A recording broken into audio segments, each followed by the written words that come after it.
समस्त गंधर्वांनी एकत्र यावं आणि आपल्या कंठाचा अंश ज्यांना समर्पित करावा असे महाराष्ट्रातील दिग्गज स्वरकंठमणी साक्षात मृदुंगाची देवता असणाऱ्या इंद्र देवतेनं या भूमंडळावरती उतरून ज्यांच्या पाठीवर आनंदाने कौतुकाची थाप टाकावी असे परम आदरणीय आमचे ताल महर्षी आणि वारकरी संप्रदाय दंडक ज्यांच्यामुळे आबाधित आहे ते परम आदरणीय आमचे समस्त टाळ महर्षी या सगळ्यांसाठी एकदा जोरदार काढून टाळ्या झाल्या पाहिजेत। आपुला तो एक देव करून घ्यावा तेने विना जीवा सुख नोहे एरती माईक दुःखाचे नती नाही आद्यंती अवसान अविनाश करे आपुली आईसे लावी मना पिसे गोविंदाचे एरती माईक दुःखाचे नती नाही आद्यंती अवसान तुका म्हणे का मरणची सरे उत्तमची उरे कीर्ती मागे एरती माईक दुःखाचे नती नाही आद्यंती अवसानी विठाल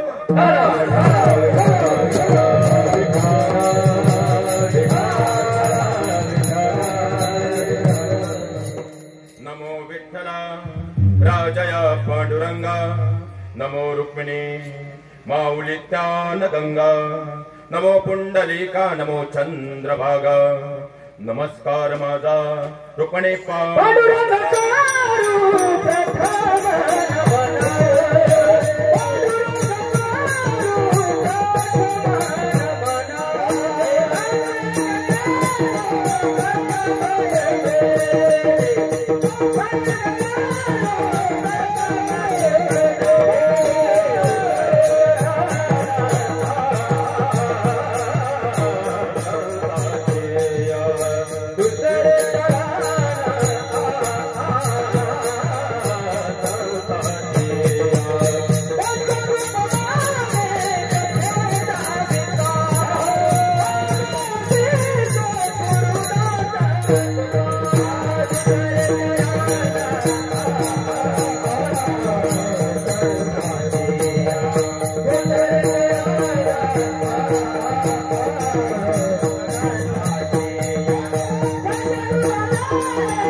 कैलास राणा शिवचंद्र भोळे फणींद्र माथा मुकुटी छळाळे कारण्य सिंधू भव दुःखहारे तुझविण शंभो मद कोण तारे दयांचे केलिया स्मरण होय सकळ विद्यांचे अधिकरण तेची बंधू त्रिचरण श्री गुरूंचे ते नमस्कारो आता विठ्ठल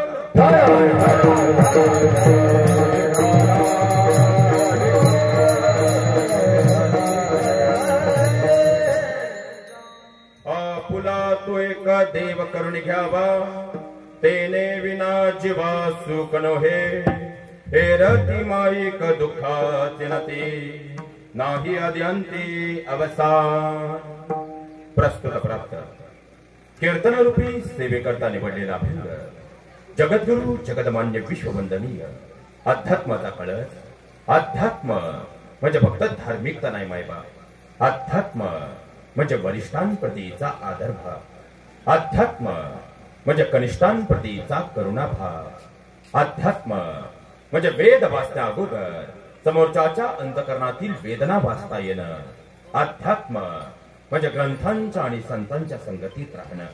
अध्यात्म म्हणजे ग्रंथांच्या आणि संतांच्या संगतीतून घडलेल्या महापुरुषांच्या जीवनातून आपलं जीवन चरित्र घडवणं.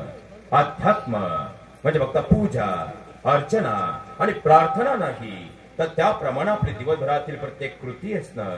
एकंदरीत अध्यात्म म्हणजे सकाळी उठल्यापासून रात्री झोपेपर्यंत आपल्या हातातील प्रत्येक कार्य हे प्रामाणिक आणि पारदर्शक पद्धतीने करणं. अशी कलियुगातील मानवाला मोक्षाकडे जाणारी साधी सरळ आणि सोपी वैवाट निर्माण करून देण्यासाठी त्याने गाथा या प्रकरणातून 5वा वेद निर्माण केला. महाराज, आणखी सोपं करून सांगायचं म्हटलं तर नारळाला डोळे आहेत, पण त्या डोळ्यांनी ते कधी पाहू शकत नाही. सुईला नाक आहे, पण त्या नाकानं ते कधी गंध घेऊ शकत नाही. कपाला कान आहे, पण त्या कानांनी ते कधी ऐकू शकत नाही. बाटलीला तोंड आहे, पण त्या तोंडानेही ते कधी बोलू शकत नाही. कंगव्याला दात आहेत, पण दातांनी काही चावू शकत नाही. टेबलाला पाय आहेत, पण ते पायही कधी चालू शकत नाही. आणि महाराज, बारकाईनं पाहिलं तर खुर्चीलाही हात आहे, पण त्या हातांनी ते कोणतेही कर्म करू शकत नाही. अगदी त्याचप्रमाणे 84 लक्ष योनीमधून या मृत्यू लोकामध्ये या देहाला जे चैतन्य प्राप्त झालेलं आहे, ते चैतन्य संसारूपी मुगजळामध्ये अडकल्यामुळं काय कारण परत या देहाला प्राप्त झालं, हेच या मृत्यू लोकात या देहाला समजलेलं नाही. आणि ते समजावून देत या देहातील चैतन्याला परमानंदाचा आनंद प्राप्त करून देण्यासाठी ज्यांनी या मृत्यू लोकामध्ये अवतार कार्य घेऊन गाथा स्वरूप 5वा वेद निर्माण केला, तर जगद्गुरु तुकोबारायांचा 4 चरणांचा बहुतेकांच्या पाठातील अनेक वेळा आपल्या समोर चिंतनाला आलेला अभंग माझ्या अल्पज्ञान आणि अल्पमतीनुसार चिंतन निरूपण सेवेकरता निवडलेला आहे. विठ्ठल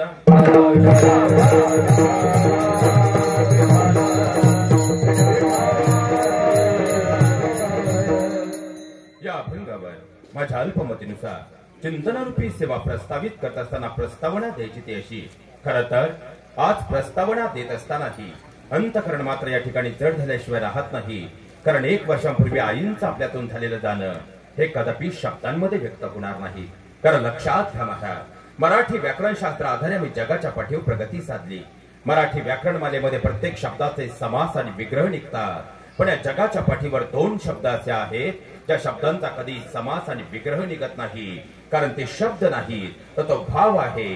आणि तो शब्दभाव म्हणजे आई आणि बाबा आहेत. जवळजवळ मला वाटतं 2006 म्हणजे जवळजवळ 22 ते 23 वर्षापूर्वी बाबांचं या कुटुंबातून झालेलं जाणं आणि त्यानंतर 1 वर्षापूर्वी आईंचं आपल्यातून झालेलं जाणं हे कदापि शब्दांमध्ये व्यक्त होणारच नाही. कारण घरात आईचं असतं म्हणजे काय असतं? दुपारी 12ची ग्रंथी उन्हाची वेळ असावी आणि सूर्याच्या किरणांमध्ये घामाच्या थेंबांमध्ये हा देह उलचिंब व्हावा. त्यामुळे या समोरच्या रस्त्याने जात असताना एखाद्या वटवृक्षाच्या छायेची म्हणजे सावलीची आस आपल्या अंतकरणात निर्माण व्हावी आणि आपण त्या वटवृक्षाच्या छायेमध्ये म्हणजे सावलीत जावं. तेव्हा मनाला मिळणारा आनंद म्हणजे घरात आईच्या असण्याचा आनंद असतो. पण दुपारी 12ची ग्रंथी उन्हाची वेळ असावी आणि सूर्याच्या किरणांमध्ये घामाच्या थेंबांमध्ये हा देह उलचिंब व्हावा. त्यामुळे याच रस्त्याने जात असताना त्याच वटवृक्षाच्या छायेची म्हणजे सावलीची आस आपल्या अंतकरणात निर्माण व्हावी आणि आपण त्या वटवृक्षाच्या जवळ जावं. मात्र त्या क्षणाला तो वटवृक्ष मात्र उन्मळून कोसळून खाली पडलेला असावा. त्यानंतर मनाला होणारं दुःख म्हणजे घरातून आईच्या जाण्याचं दुःख असतं, जे शब्दांमध्ये कधी व्यक्त होणारच नाही. पण महाराज, कळी काळावर सत्ता प्रस्थापित होईल असं कोणतं यंत्र तंत्र आणि मंत्र आज तरी या मृत्यू लोकात अवगत नाही. त्यामुळे जड अंतकरणानं का होईना पण वस्तुस्थिती आपल्याला स्वीकारावीच लागणार आहे.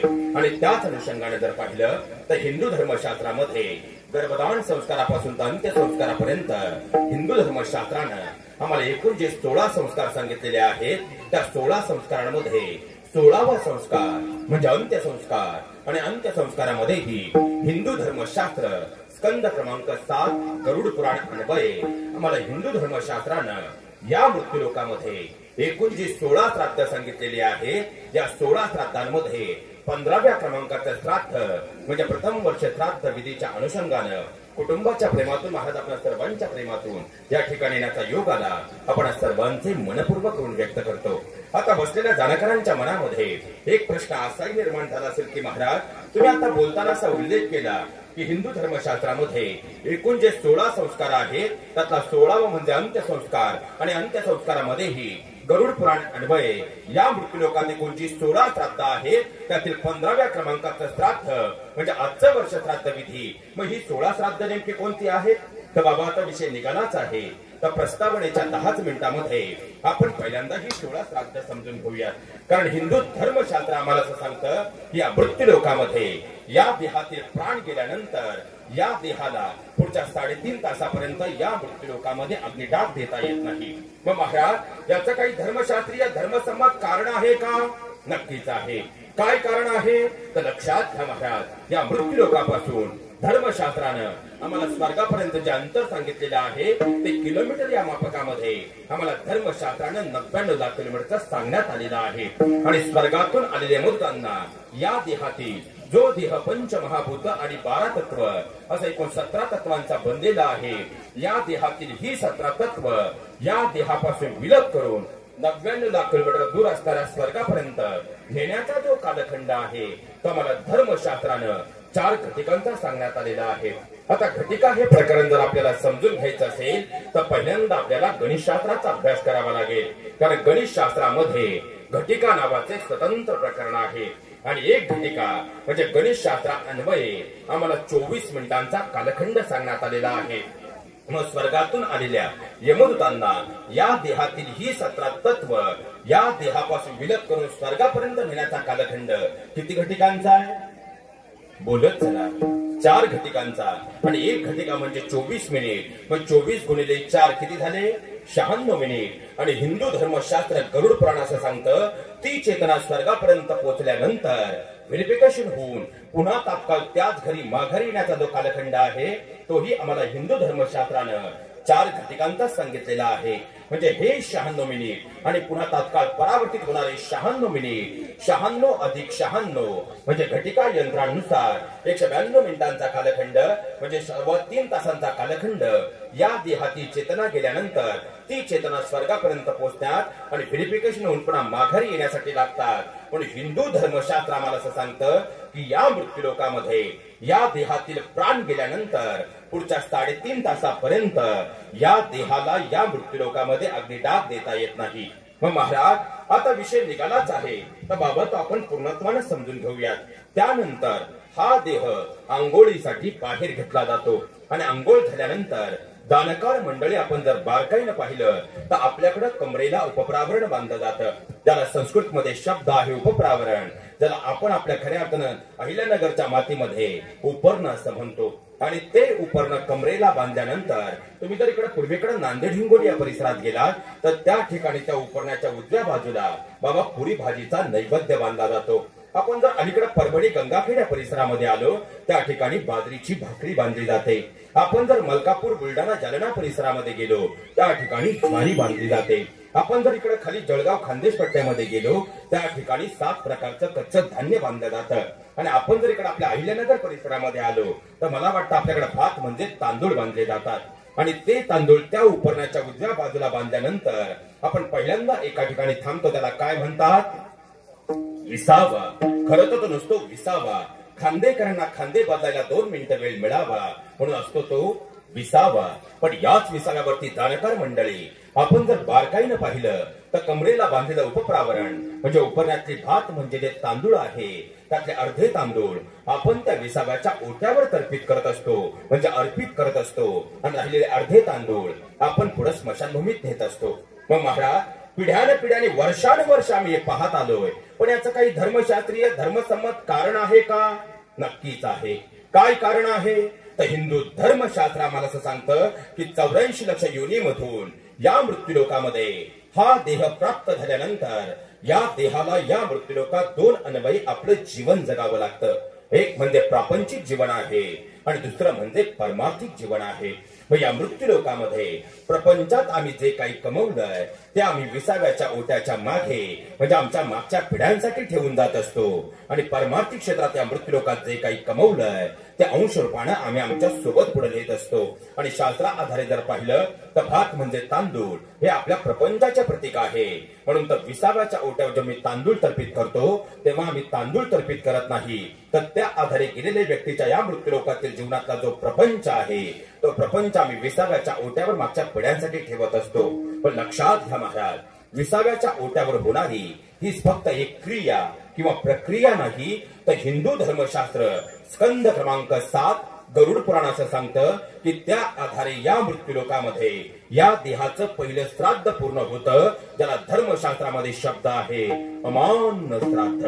आता अमान्य या शब्दाचा मराठी व्याकरण शास्त्रातून आपण जर विग्रह केला तर आम म्हणजे कच्च आणि अन्न म्हणजे धान्य.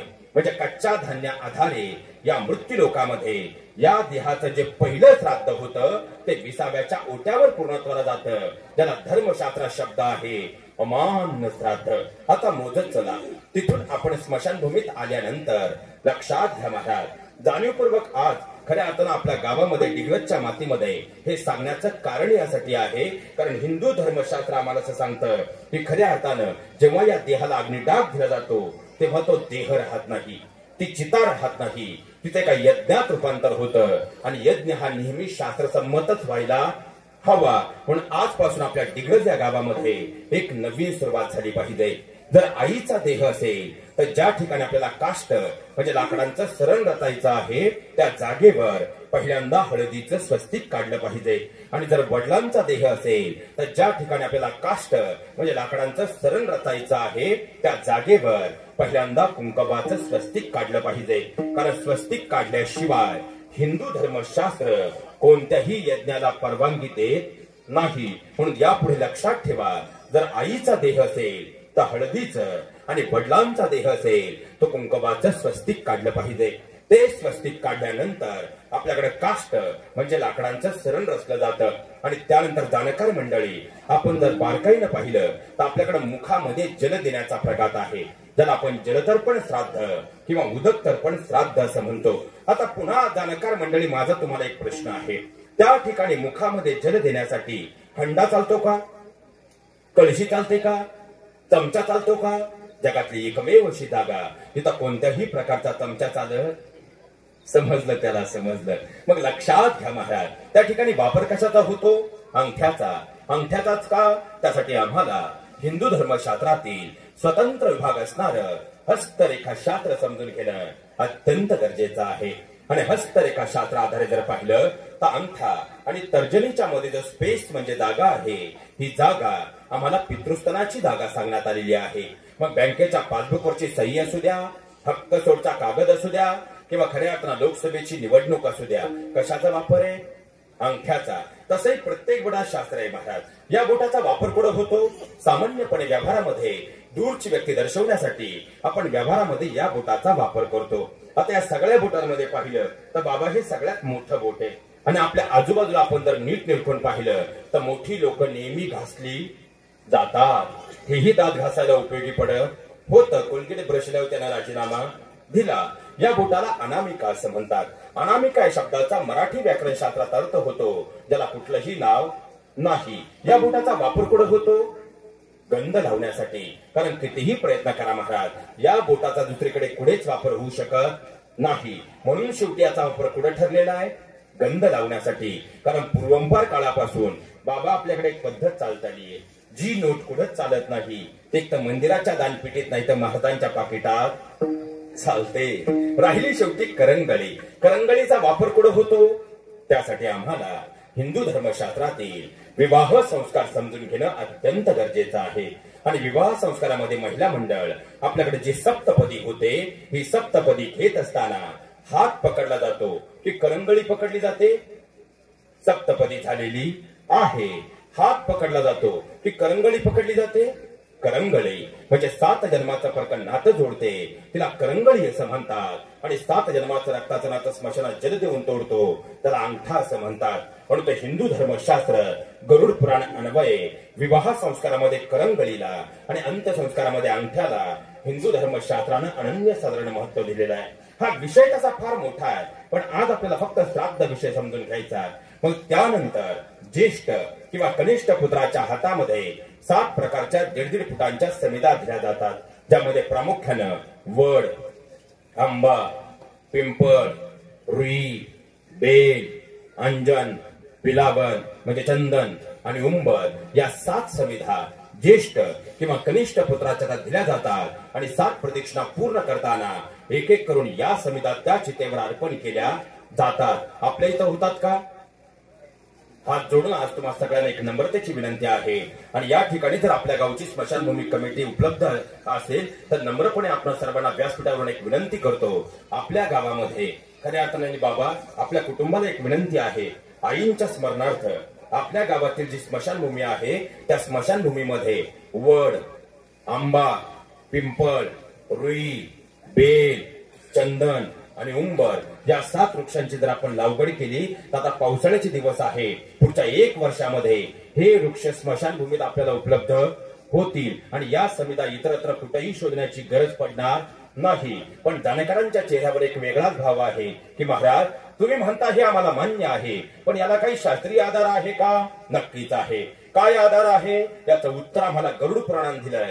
देहम दहती यज्ञम फलती. म्हणजे हा देह जळत असताना तो देह राहत नाही, ती चिता राहत नाही, तिथे काय यज्ञात रूपांतर होतं. आणि बाबा यज्ञ हा समिधा अर्पण केल्याशिवाय पूर्णत्वाला जात नाही. म्हणून खऱ्या अर्थाने या 7 समिधा त्या चितेवर अर्पण केल्या जातात. आणि आपण जर या पावसाळ्यामध्ये आपल्या स्मशानभूमी त्या वृक्षांची लागवड केली तर पुढच्या 1 वर्षात हे वृक्ष आपल्या हाताशी येतील. आणि इथून पुढे खऱ्या अर्थानं अंत्यविधीमध्ये खऱ्या अर्थानं आपल्याला हे शास्त्र पूर्णत्वाला जाईल. कारण लक्षात घ्या महाराज. आणि मग त्यानंतर तिथून आपण घरी आल्यानंतर त्या अगोदरही एक प्रश्न आहे, मग महाराज आजपर्यंत तुम्ही वास्तुशांतीचे यज्ञ पाहिले, मूर्ती प्राण प्रतिष्ठा यज्ञही पाहिले, मग कोणत्याही यज्ञामध्ये तुम्ही रॉकेल आणि टायरचा वापर होताना पाहिले का?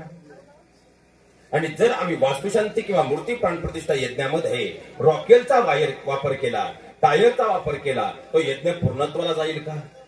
मग स्मशानभूमीमध्ये जर या देहाचा यज्ञ करत असताना आम्ही रॉकेल आणि टायरचा वापर केला तर याही देहाचा यज्ञ पूर्णत्वाला जाईल का? म्हणून जर खऱ्या ग्रामस्थांतर्फे आज आईंना खरी श्रद्धांजली जर कोणती व्हायची असेल तर आजपासून आपल्या या गावामध्ये रॉकेल आणि टायरचा वापर हा पूर्णतः बंद झाला पाहिजे. विठ्ठल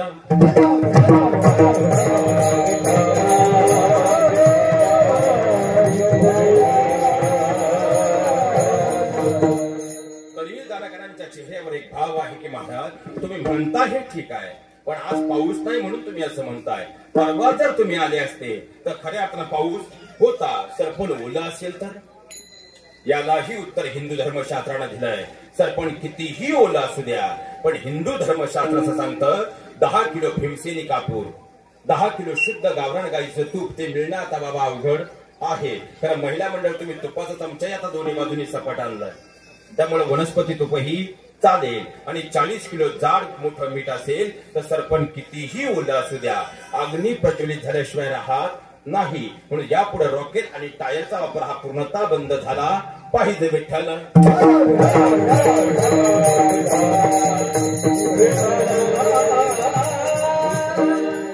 लक्षात घ्या महाराज. मग तिथून आता आपण घरी आल्यानंतर आपल्याकडे सारवून दिवा लावला जातो.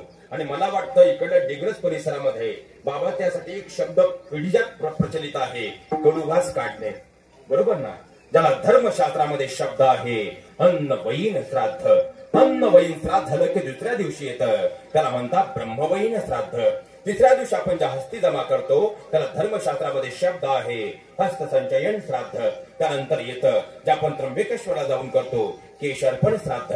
त्यानंतर येतं ते हृदयपूर्वक श्राद्ध. त्यानंतर येतं ते नाभीपूर्वक श्राद्ध. त्यानंतर येतं ते प्रेमपूर्वक श्राद्ध. मग 10व्या दिवशी येतं ते दशपिंड श्राद्ध. आता हे 10 आधीचे 2 किती झाले? 12. त्यानंतर 13व्या दिवशी येतं ते म्हणजे 13वीचं श्राद्ध.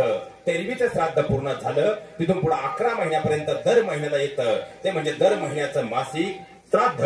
आणि 11 महिन्यांचं मासिक श्राद्ध पूर्ण झालं की हिंदू धर्मशास्त्रातील या मृत्यूलोकातील 16 श्राद्धांमध्ये 15व्या क्रमांकाला येतं ते म्हणजे आजचं प्रथम वर्ष श्राद्ध. विठ्ठल विठ्ठल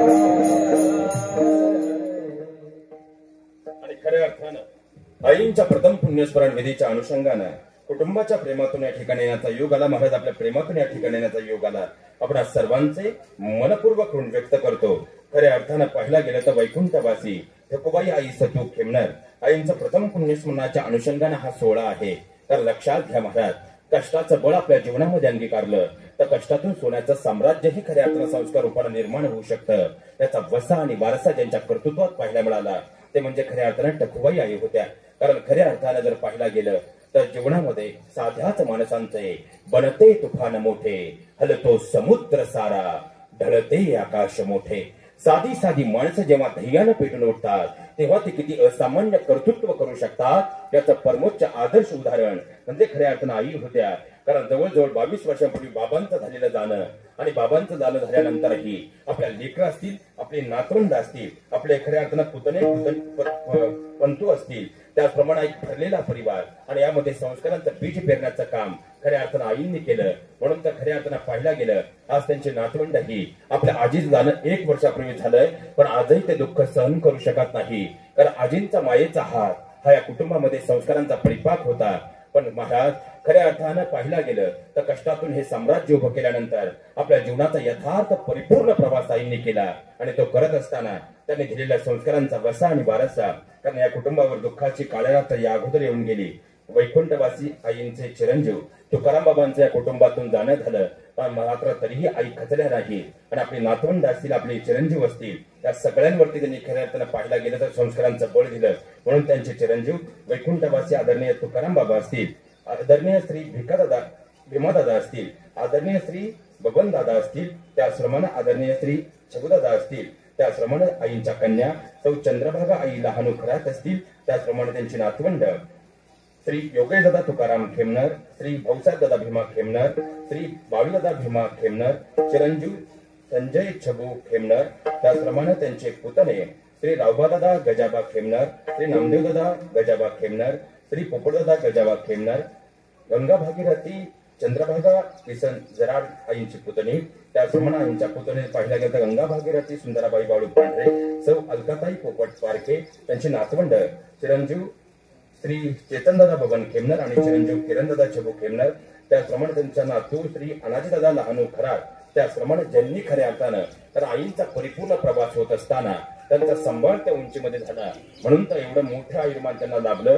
त्या ज्यांनी खऱ्या अर्थानं आपल्या सासूमध्ये आईचं प्रतिबिंब पाहिलं त्या आईंच्या आदर्श सुनबाई ताजबाई आई भीमा खेमनर, मीराबाई आई तुकाराम खेमनर, आशाबाई ताई बबन खेमनर, संगीताई छबू खेमनर, त्याचप्रमाणे त्यांच्या नातसून आज पाहिला गेलं तर अहिल्यानगरमध्ये संगमनेर ठिकाणी शहर पोलीस मध्ये देशाची समाजाची सेवा त्यांच्या हातून घडते आहे.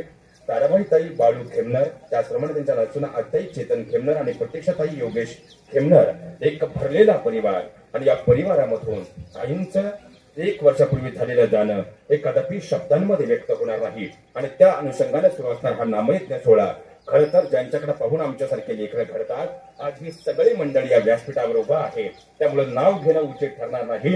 बाबा आपण सर्वांच्या चरणावर या ठिकाणी नम्रतापूर्वक साष्टांग दंडवत प्रतिपादित करतो आणि खऱ्या अर्थाने मुरलीधर बाबांबद्दल एक वाक्य बोलावं लागेल महाराज.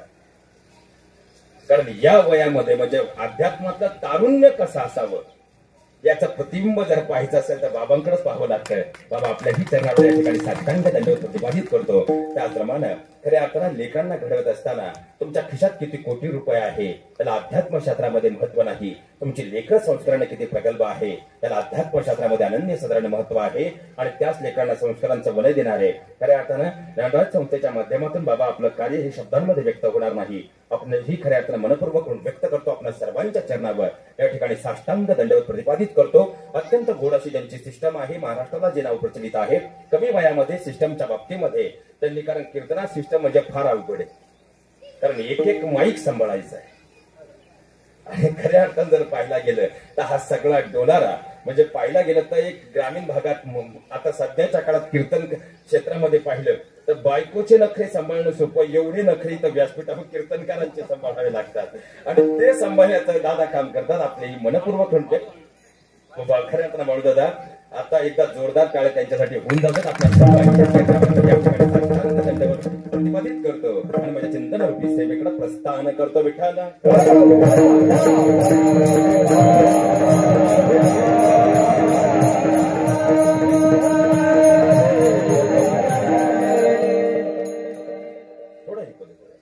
लक्षात घ्या महाराज, आईंचं आपल्यातून झालेलं दान हे शब्दांमध्ये व्यक्त होणारच नाही.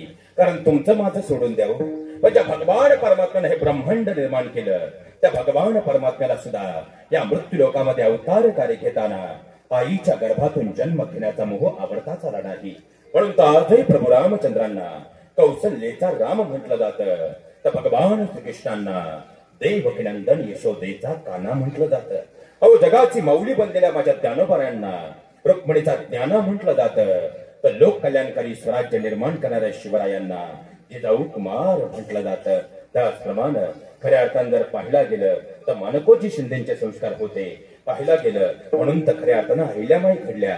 कारण प्रत्येकाच्या जीवनामध्ये माता पित्याचं महत्व हे शब्दांमध्ये व्यक्त होणारच नाही. कारण छत्रपती शिवरायांनाही आज जिजाऊ कुमारच म्हटलं जातं.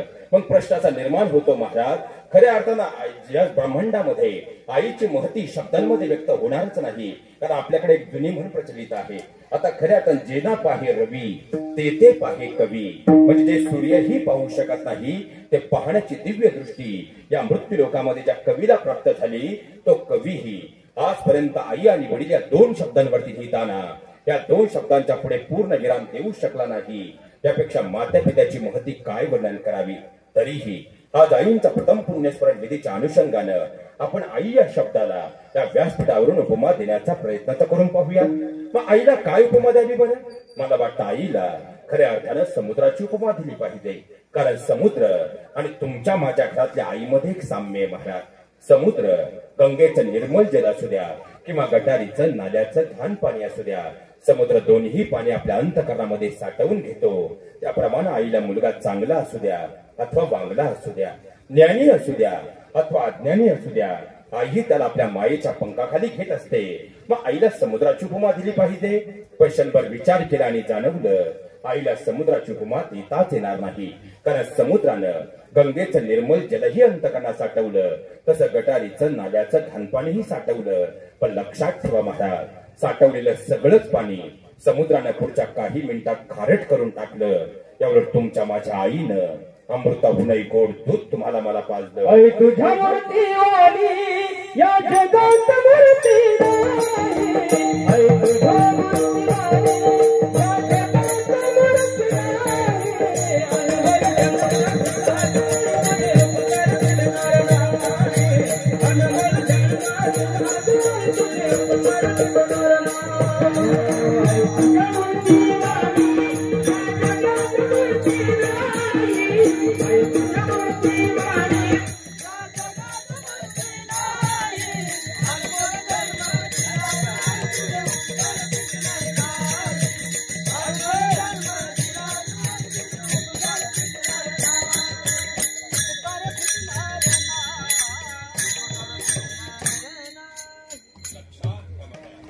जगाच्या पाठीवर विठ्ठल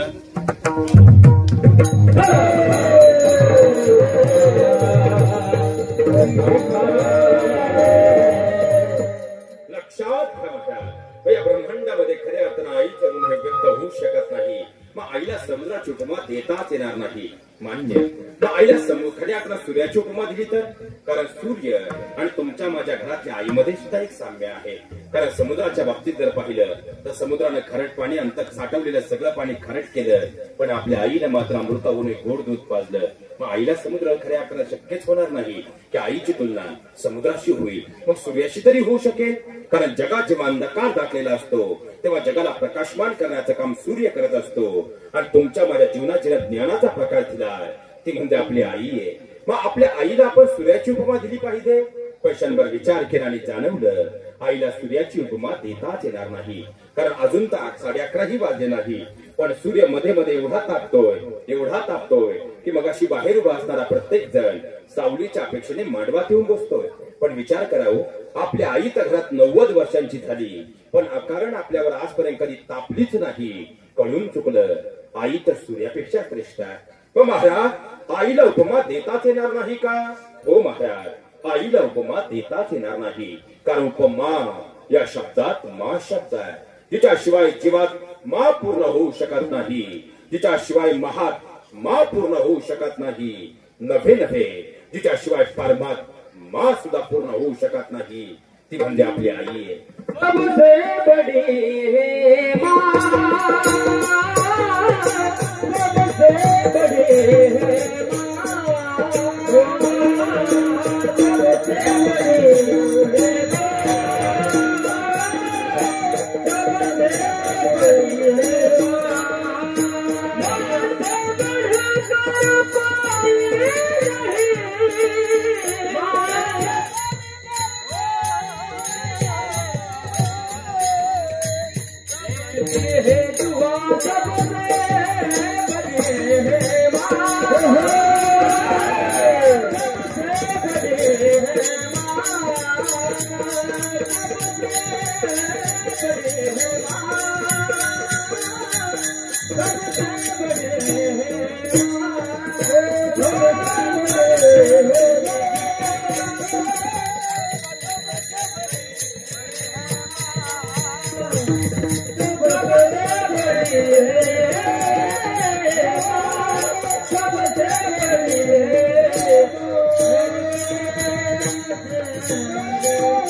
लक्षात घ्या महाराज, कारण जीवात्मा असू द्या, महात्मा असू द्या अथवा परमात्माही असू द्या, पण खऱ्या अर्थानं जो मा शिवाय म्हणजे आईशिवाय पूर्णत्वाला जात नाही. म्हणून तर सुभाषितकारांनीही खऱ्या अर्थाने ब्रह्मांडामध्ये खऱ्या अर्थानं मातेला सर्वश्रेष्ठ दर्जा दिला. नव्हे नव्हे तर खऱ्या अर्थानं आमच्या संत परंपरेनेही आणि भगवान परमात्म्यानेही स्वतः श्रेष्ठ दर्जा या मृत्यू लोकात आपल्या माता पित्यांना बहाल केलाय. म्हणून तर महावैष्णवमौली त्यानुसार सांगतात, सकल तीर्थाची येथुरे जे एक माता पितरे तया सेविषी कीर्षरे लोन केले. तर माझे तुकोबाराय सांगतात, माय बाप केवळ काशी ते न जावे तीर्थासी. म्हणजे आमच्या संत परंपरेनेही भगवंता श्रेष्ठ दर्जा या मृत्यू लोकात आपल्या माता पित्यांना बहाल केलाय. नव्हे नव्हे तर गणरायांनाही जेव्हा ब्रह्मांडाला प्रदक्षिणा पूर्ण करायची होती, तेव्हा गणरायांनी ब्रह्मांडाला प्रदक्षिणा पूर्ण न करता आपल्या माता पित्यांभोवती म्हणजे भोलेनाथ आणि माता पार्वती भोवती प्रदक्षिणा पूर्ण केली आणि सकल ब्रह्मांडाला संदेश दिला. या सृष्टीमध्ये परब्रह्म जर कोण असेल ते म्हणजे आपले माता पिता आहे.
खऱ्या अर्थानं वारकरी संप्रदायाचे कळत असणारे जगद्गुरु तुकोबाराय सांगतात, तू का म्हणे माय बापे अवघी देवाची स्वरूपे. म्हणजे आमच्या संत परंपरेनेही आणि भगवान परमात्म्यानेही स्वतः श्रेष्ठ दर्जा आपल्या माता पित्यांना बहाल केला. मग बसलेले जाणकार श्रोते विचार करतील, महाराज याला काही अध्यात्म सिद्धांत? कारण वारकरी संप्रदाय हा सिद्धांतावर आधारभूत आहे. नक्कीच आहे, कारण लक्षात घ्या महाराज, या मृत्यूलोकामध्ये संत परंपरेनेही आणि साक्षात भगवान परमात्म्यानेही स्वतः श्रेष्ठ दर्जा आपल्या माता पित्यांना बहाल केला. याचं कारण असं आहे, तुमच्या माझ्या आईनं तुमच्या माझ्यावर या मृत्यू लोकात जे 5 उपकार केलेत ना, साक्षात भगवान परमात्मा ही या मृत्यू लोकात ते तुमच्या माझ्यावर करू शकत नाही, म्हणून त्या संत परंपरेनंही आणि साक्षात भगवान परमात्म्यानंही स्वतः समश्रेष्ठ दर्जा या मृत्यू लोकात आपल्या माता पित्यांना बहाल केला. मग महाराज, आपल्या आईने आपल्यावर असे कोणते उपकार केले की साक्षात भगवान परमात्माही ते करू शकत नाही? आईनं केलेलं पहिलं दान सांगतो. आता डिग्रस आणि हा आजूबाजूचा परिसर जर पाहिला तर हा नाही म्हटलं तरी काही अंशी विकसित झालेला भाग आहे. कारण इथं फक्त एकच गरिबी आहे आणि ती पाण्याची आहे. कारण बाकी दृष्टिकोनातून जर पाहिलं, आणि मला वाटतं आता समृद्धी महामार्ग इथून जातो आहे, त्यामुळे काळजी करायचं कारण नाही. फक्त बाजार भाऊ बरे दिले तर नीट राहा, एवढी मात्र विनंती आहे. लक्षात घ्या महाराज. आणि त्या अनुषंगाने जर पाहिलं तर या परिसरामध्ये व्यावसायीकरण आणि शेतीमुळे 20% बाहेरची लोक या परिसरात आजूबाजूला वास्तव्याला आलेली आहे. अशीच एक बाहेरची व्यक्ती कामाच्या निमित्ताने या परिसरामध्ये आली. पाहता त्याला चांगलं काम, चांगली नोकरी मिळाली होती, पण 2 दिवस तो मात्र वेड्यासारखा फिरत होता. कारण त्याला या परिसरामध्ये भाड्यानं राहिला घर मात्र कुठंच मिळत नव्हतं.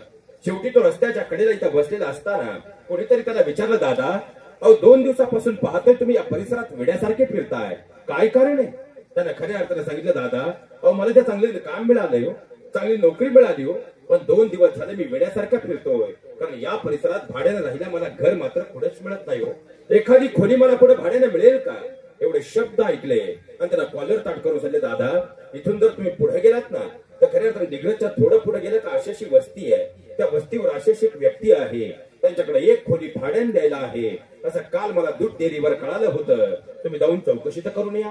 एवढे शब्द ऐकले आणि दुसऱ्या दिवशी सकाळी तो व्यक्ती तुमच्या घरी आला. त्याला तुमच्या घराची कडी वाजवली, तुम्ही दरवाजा उघडला आणि त्यानं तुम्हाला हात जोडून सांगितले, दादा, मला इथे चांगली नोकरी मिळाली हो, मला इथं चांगलं काम मिळालंय हो, पण 2 दिवस झाले या परिसरात मी वेड्यासारखा फिरतोय, पण मला भाड्यानं राहिला घर मात्र कुठंच मिळत नाही हो. तुमच्याकडे एक खोली भाड्याने द्यायला आहे असं मला कळालं होतं, तुमची खोली मला भाड्याने मिळेल का? एवढे शब्द ऐकले आणि कॉलर ताट करून तुम्ही त्याला सांगितले, दादा, 40,000 रुपये डिपॉझिट आणि 4,000 रुपये महिन्याचं भाडं मला देणार असाल तरच माझी खोली मी तुम्हाला भाड्याने देईल, अन्यथा देणार नाही. तर हात जोडून सांगितले, दादा, परतीचं आहे तर 40,000 डिपॉझिट मान्य आहे, पण या परिसरामध्ये 1,500 ते 2,000 पर्यंत खोलीचं भाडं आहे. मी तुम्हाला महिन्याचं 1,500 रुपये भाडं देतो, तुमची खोली मला भाड्याने द्या. तुमचा व्यवहार ठरला आणि दुसऱ्या दिवशी सकाळी तो व्यक्ती घर सामान घेऊन तुमच्या घरी आला.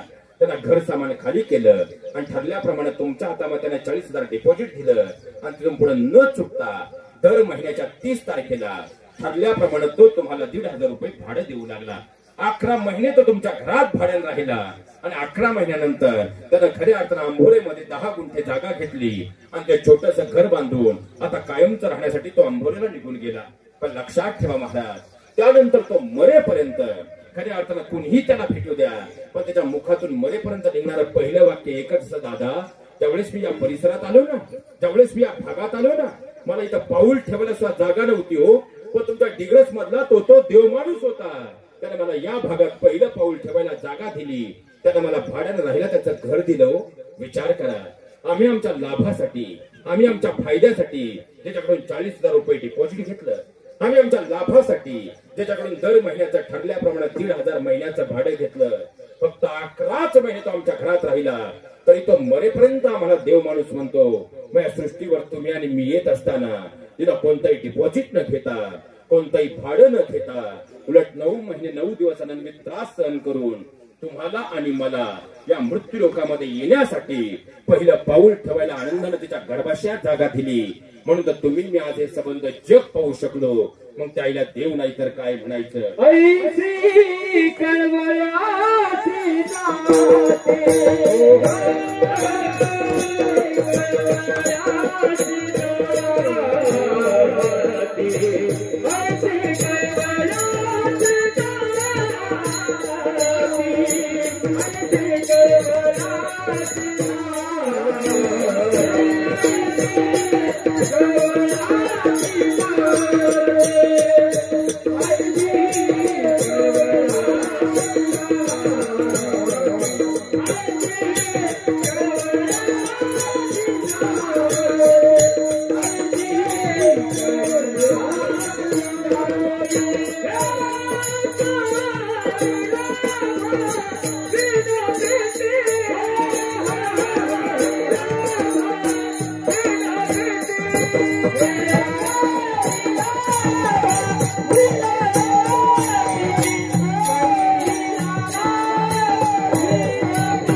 समस्त स्वरगंधर्व ताल आणि टाळ मोर्शींसाठी एकदा जोरदार करावून लक्षात खऱ्या अर्थानं आम्ही आमचा स्वार्थ पाहिला की खरे पाहिला गेलं तर आमच्या स्वार्थासाठी आम्ही डिपॉझिट घेतलं, भाडं घेतलं, फक्त 11च महिने तो आमच्या घरात राहिला हो, तरी तो मरेपर्यंत आम्हाला देव माणूस म्हणत असेल तर बसल्या जागेवर विचार करा. तिनं कोणताही स्वार्थ न पाहता खऱ्या अर्थानं तुम्हाला आणि मला या मृत्यू लोकामध्ये येण्यासाठी आनंदानं पहिलं पाऊल ठेवायला तिच्या गर्भाशयात जागा दिली, म्हणून तर या जगात आपण येऊ शकलो. या आईनं केलेल्या मृत्यूलोकातील पहिलं दान आहे. तर लक्षात घ्या, आईनं केलेल्या मृत्यूलोकातील दुसरं दान म्हणजे प्राणदान आहे. कारण प्रत्येक स्त्रीच्या जीवनाला 3 जन्म असतात. पहिली ती जन्माला आली, दुसरा तिचा विवाह झाला आणि तिसरा ती बाळंत झाली. मराठी व्याकरण शास्त्राप्रमाणे संस्कृत व्याकरण शास्त्रातही व्याकरण शास्त्राचे 2 उपप्रकार आपल्याला पाहायला मिळतात. एक म्हणजे आभाळ विश्वकोश आणि दुसरा म्हणजे रत्नमाला विश्वकोश. तुम्ही कुठलाही विग्रह करा, बाळंत या शब्दाचा अर्थ होतो बाळ होताना यदा कदाचित जिचा अंतही होऊ शकतो, म्हणजे मृत्यूही ओढावू शकतो. ही प्रक्रिया म्हणजे बाळंत आहे. अशी परिस्थिती निर्माण झाली. बाळाच्या गळ्याभोवती नाळ आवळला गेला. आईच्या गर्भातलं पाणी वेगाने कमी होऊ लागलं आणि सर्व तपासणी केल्यानंतर डॉक्टरांनी असा निष्कर्ष काढला की एक तर आपण बाळाला जगू शकतो अथवा बाळाच्या आईला जगू शकतो.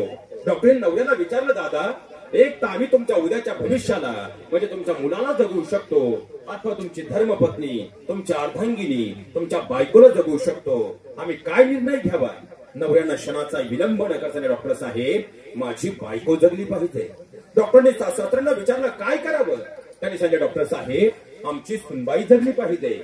तोपर्यंत मुलीचे जन्म देणारे आई वडील माहेरावरून हॉस्पिटल पर्यंत आले होते. डॉक्टरने त्यांनाही विचारलं आम्ही काय करावं? त्यांनी सांगितलं, डॉक्टर साहेब आमची मुलगी जगली पाहिजे. पण लक्षात ठेवा महाराज, मुलीचे डॉक्टर येईपर्यंत, मुलीचे इंजेक्शन देईपर्यंत आणि कळ घेणारी ती माऊली वेदनेनं बेशुद्ध होईपर्यंत डॉक्टरांना मात्र एकच सांगत राहते, डॉक्टर साहेब माझं काही झालं तरी चालेल पण माझं लेकरू जगलं पाहिजे. या जगात फक्त एक आईच करू शकते.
खऱ्या अर्थानं जर पाहिलं तर जगातील कोणतंही नातं पहा, प्रत्येक नात्यामध्ये स्वार्थ आहे.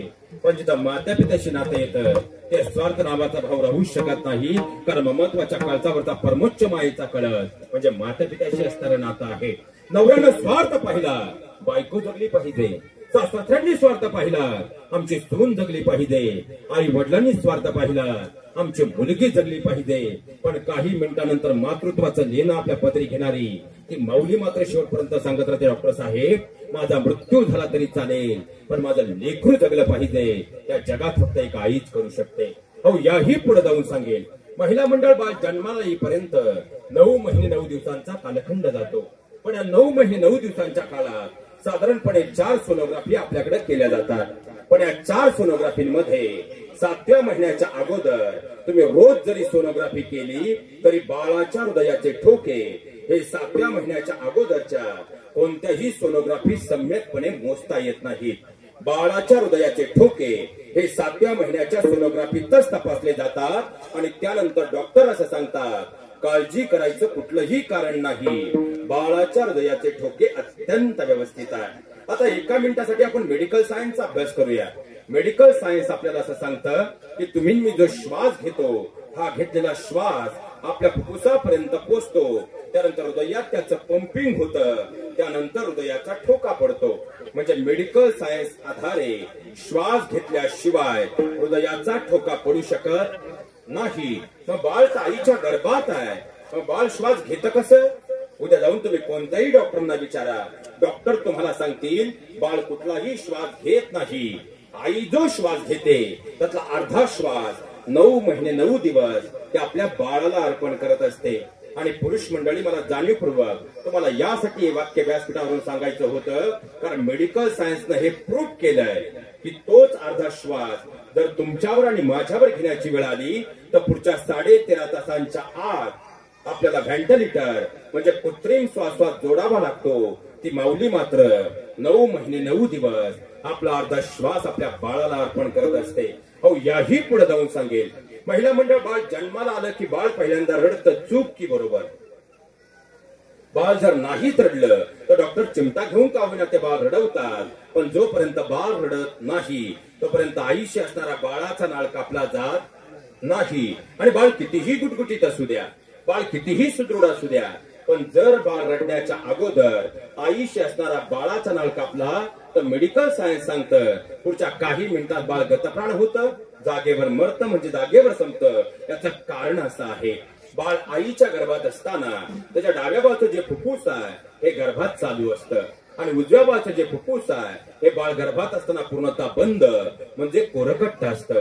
बाळ ज्यावेळेस गर्भाच्या बाहेर येतं, बाळ पहिल्यांदा रडतं, त्यावेळेस या मृत्यू लोकात ते पहिला श्वास घेतं आणि घेतलेला पहिला श्वास त्याच्या बंद असणाऱ्या उजव्या झडपेपर्यंत पोहोचला जातो. त्यानंतर उजव्या बाजूची झडप उघडते.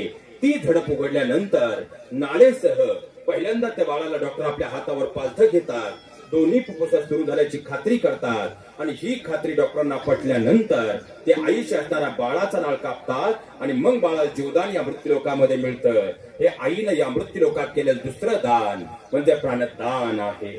आईनं केलेलं या मृत्यूलोकातील तिसरं दान म्हणजे रक्तदान आहे. एखादा म्हणजे रक्तदान काय मोठी गोष्ट आहे महाराज. आज तर 2-2.5 हजार रुपयाला रक्ताची बाटली मिळते, पण तुम्ही कुणालाही रक्त द्या, पण ज्याला तुम्ही रक्तदान करून जीवदान देणार आहात ना, पहिली गोष्ट त्याच्याबरोबर तुमचा ब्लड ग्रुप मॅच व्हावा लागतो. आज विज्ञानानं, विज्ञान युगात, विज्ञान क्षेत्रात एवढे प्रचंड महाकाय शोध लावले, पण आजही विज्ञानाला, विज्ञान युगात, विज्ञान क्षेत्रात एक शोध मात्र आजही लावता आला नाही. तो म्हणजे आईचा ब्लड ग्रुप कोणताही असू द्या आणि बाळाचा ब्लड ग्रुप कोणताही असू द्या, तरी आईचं रक्त बाळाला आणि बाळाचं रक्त आईला चालतं कसं, आजही विज्ञानाला न उलगडलेला कोड आहे. तुम्ही कोणालाही रक्त द्या, पण ज्याला तुम्ही रक्तदान करून जीवदान देणार आहात ना, पहिली गोष्ट त्याच्याबरोबर तुमचा ब्लड ग्रुप मॅच व्हावा लागतो आणि दुसरी गोष्ट तुम्ही ज्याला रक्तदान करणार आहात त्याच्या शरीरात अगोदरचा एक तरी रक्ताचा थेंब असावा लागतो, तरच तुमचं रक्त तुम्ही त्याला परावर्ती म्हणजे ट्रान्सप्लांट करू शकता. पण लक्षात ठेवा, खऱ्या अर्थानं आईने या शरीरामध्ये निर्माण केलेला आपल्या शरीरातला जो पहिला रक्ताचा थेंब आहे तो मात्र आपल्या आईने निर्माण केलाय. ते आईने या मृत्यूलोकात केलेलं तिसरं दान म्हणजे रक्तदान आहे.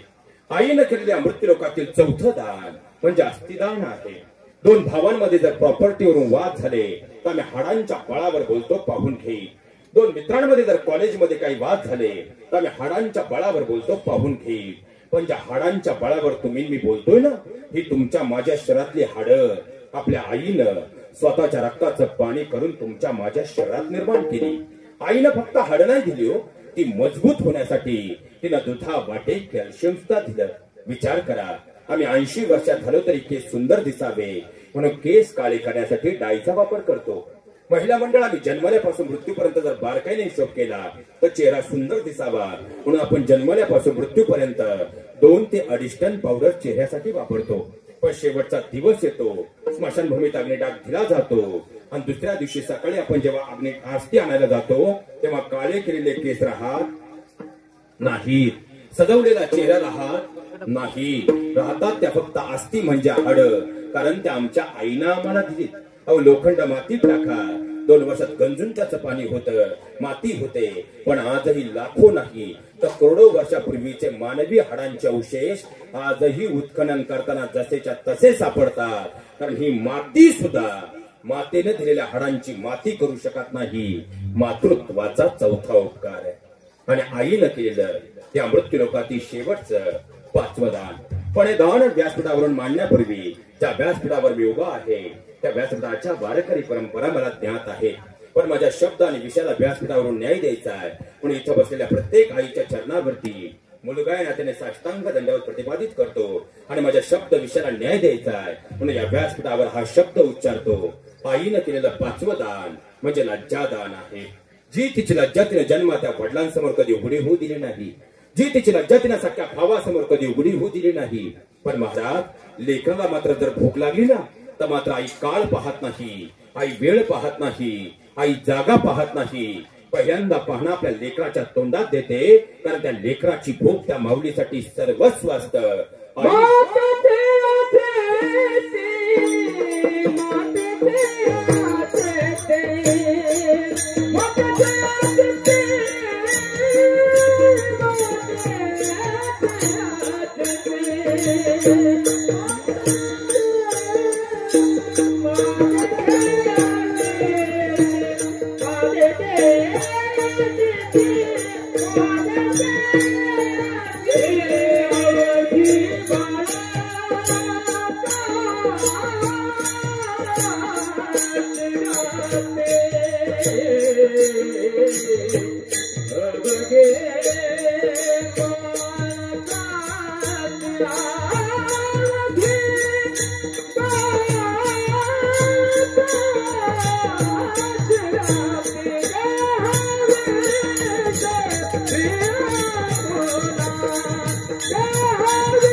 लक्षात घ्या महाराज, खऱ्या अर्थाने जगातील कोणतंही नातं आपण डोळे उघडल्यानंतर सुरू झालं, पण डोळे मिटलेले असताना नव्हे त्या डोळ्यांचा स्पर्शही नसताना फक्त संवेदना अंतःकरणामध्ये रुजल्या. म्हणून क्षणात बाईचा आई पण होतं. कारण खऱ्या अर्थानं मातृत्वाचं सुख आलं की ती आई मात्र आपल्या बाई म्हणून जगायचे विसरून जाते आणि आपला संबंध जीवन खऱ्या अर्थानं आपल्या लेकरांसाठी समर्पित करते. कारण खऱ्या अर्थानं ती फक्त आई नसते तर घर नावाच्या पंढरीमध्ये त्या दुःखाच्या विटेवर भरावून आपल्या लेकरांसाठी जगणारी ती तुमच्या माझ्या घरातली रुक्मिणीष्ठ असते. हो, खऱ्या अर्थानं आता पाहायला गेलं तर सगळे वारकरी आहे. आणि वारकरी म्हटलं की आपल्याला वेद लागतात. एक म्हणजे खऱ्या अर्थानं आपल्या बाबीबाबांच्या दिंडीचे आणि दुसरे आषाढी वारीचे. आता आषाढी वारी जवळ आलेली आहे आणि आज जर खऱ्या अर्थानं जर पाहिलं गेलं तर या पंढरीच्या परमात्म्याला भेटायला आपण पंढरीच्या रावळात जातो.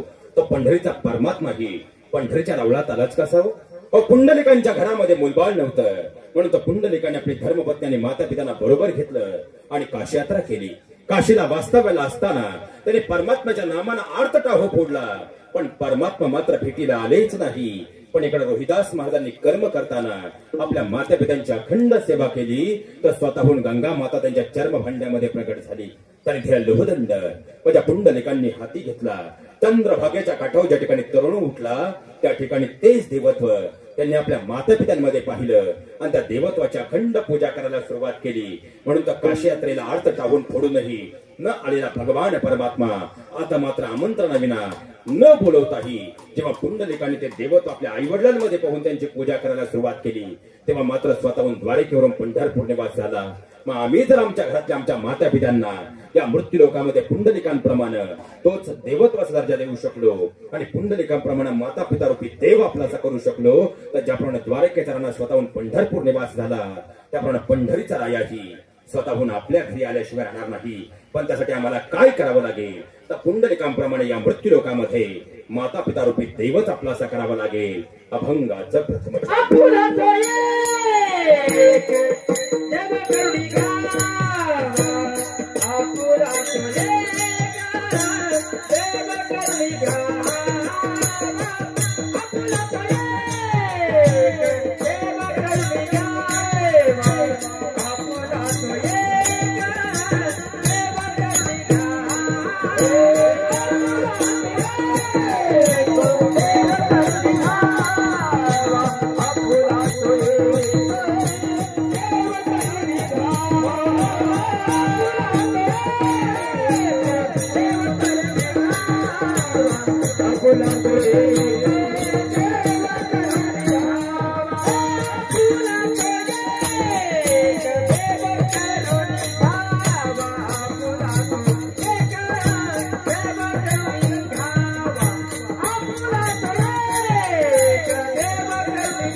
आमचे समस्त स्वरगंधर्व ताल आणि टाळ मर्षीसाठी एकदा जोरदार कडाव काळा होऊन जातात आणि त्या बाळगांसाठी जोरदार काळ्या भुजत मारत करा. आज त्यांचं द्वंद्व, पण या परिस्थितीत भक्कम उभे आहेत, कारण व्होल्टेज पुढे तेही काही करू शकत नाही.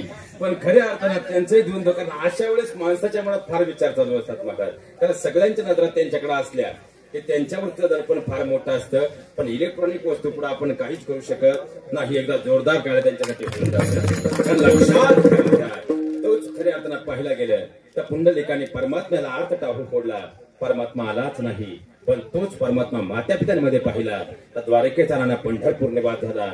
मग तुम्ही मीही आपल्या घरातल्या आपल्या मात्या पित्यांमध्ये देवत्व पाहू शकलो आणि त्या देवत्वाची पूजा करू शकलो, तर ज्याप्रमाणे द्वारकेचा राणा पंढरपूर निवासी झाला, त्याप्रमाणे पंढरीचा रायाही स्वतःहून आपल्या घरी आल्याशिवाय राहणार नाही. हे सगळ्यात मोठं वास्तव आहे. पण जात असताना महाराज आता खऱ्या अर्थानं, कारण घड्याळाचा काटा वेगाने फिरतो आहे, म्हणून जात असताना एक मला खऱ्या अर्थानं फक्त 10 मिनिटं तुमचा महत्वाचा वेळ यासाठी हवा, कारण सध्या अहिल्यानगर आणि पुणे जिल्हा या 2 जिल्ह्यांमध्ये एक नवीन वादळ गेल्या 5-6 वर्षापासून वेगानं उभं ठाकलंय आणि त्याचं नाव म्हणजे पितृदोष आहे. त्या पितृदोषाचं फॅड आपल्याकडे वेगानं वाढतंय. मी फॅड हा शब्द जाणीवपूर्वक वापरतोय कारण आज पितृदोष निवारण्यासाठी सर्वसामान्य कुटुंब खऱ्या अर्थानं 1-1 लाख रुपये खर्च करून जातात. बरं, ज्यांच्याकडे आपण जातोय ते एकमेकांबरोबर तिथं घाटावर भांडतात. आणि पितृदोष हा खऱ्या अर्थानं आजार नाही, ही मानसिक व्याधी आहे. आणि एकदा पितृदोष आपल्याला आहे एवढी मानसिक व्याधी मनात निर्माण झाली की मात्र कुटुंबाचं खच्चीकरण व्हायला फार वेळ लागत नाही. आणि शेतकरी कुटुंबातून 1 लाख रुपये जाणं पण ते कुटुंब 2 वर्षानं मागे येण्यासारखं आहे. म्हणून खऱ्या अर्थानं आपल्या नियोजित वेळेमध्येच आता तुम्हाला अत्यंत समजेल आणि उमजेल अशा सोप्या शब्दांमध्ये खऱ्या अर्थानं गरुड पुराण मांडण्याचा प्रयत्न करतो. कारण पितृदोष निवारण्यासाठी 1 लाख रुपये नाही, फक्त 1 रुपया खर्च आहे. किती, तो कसा हे समजून घेणं अत्यंत गरजेचं आहे. कारण आपण शास्त्र समजून घेत नाही म्हणून हे व्याधी आपल्या मागे लागले.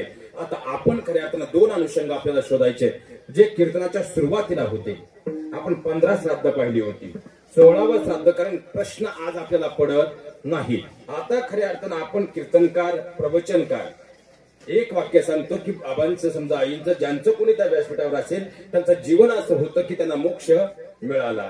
त्यानंतर होणाऱ्या भाषणांमध्ये एक वाक्य सांगितलं जातं की त्यांना मोक्ष प्राप्त झाला. मग जर मोक्ष प्राप्त झाला तर वारकरी जाणकार मंडळी, आता तुम्ही मला सांगा पुन्हा जन्म आहे का? थोडं मोठ्यानं बोला. जन्म आहे का? नाही. मग मृत्यू आहे का?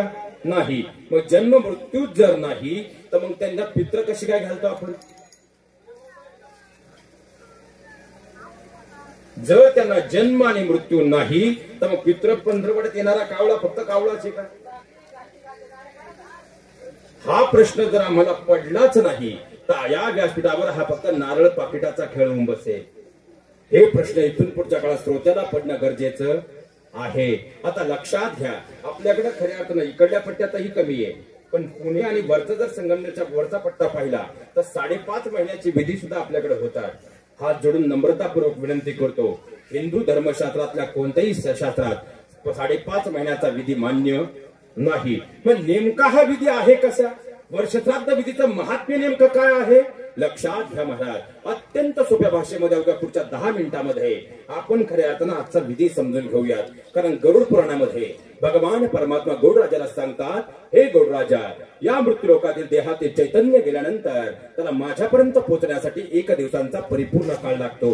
आणि इथंच 90% आपण गल्लत करतो. कारण या मृत्यूलोकातील 1 वर्ष म्हणजे स्वर्गातला 1 दिवस आहे. या मृत्यूलोकातील 13 दिवस म्हणजे चंद्र या ग्रहावरचा 1 दिवस आहे.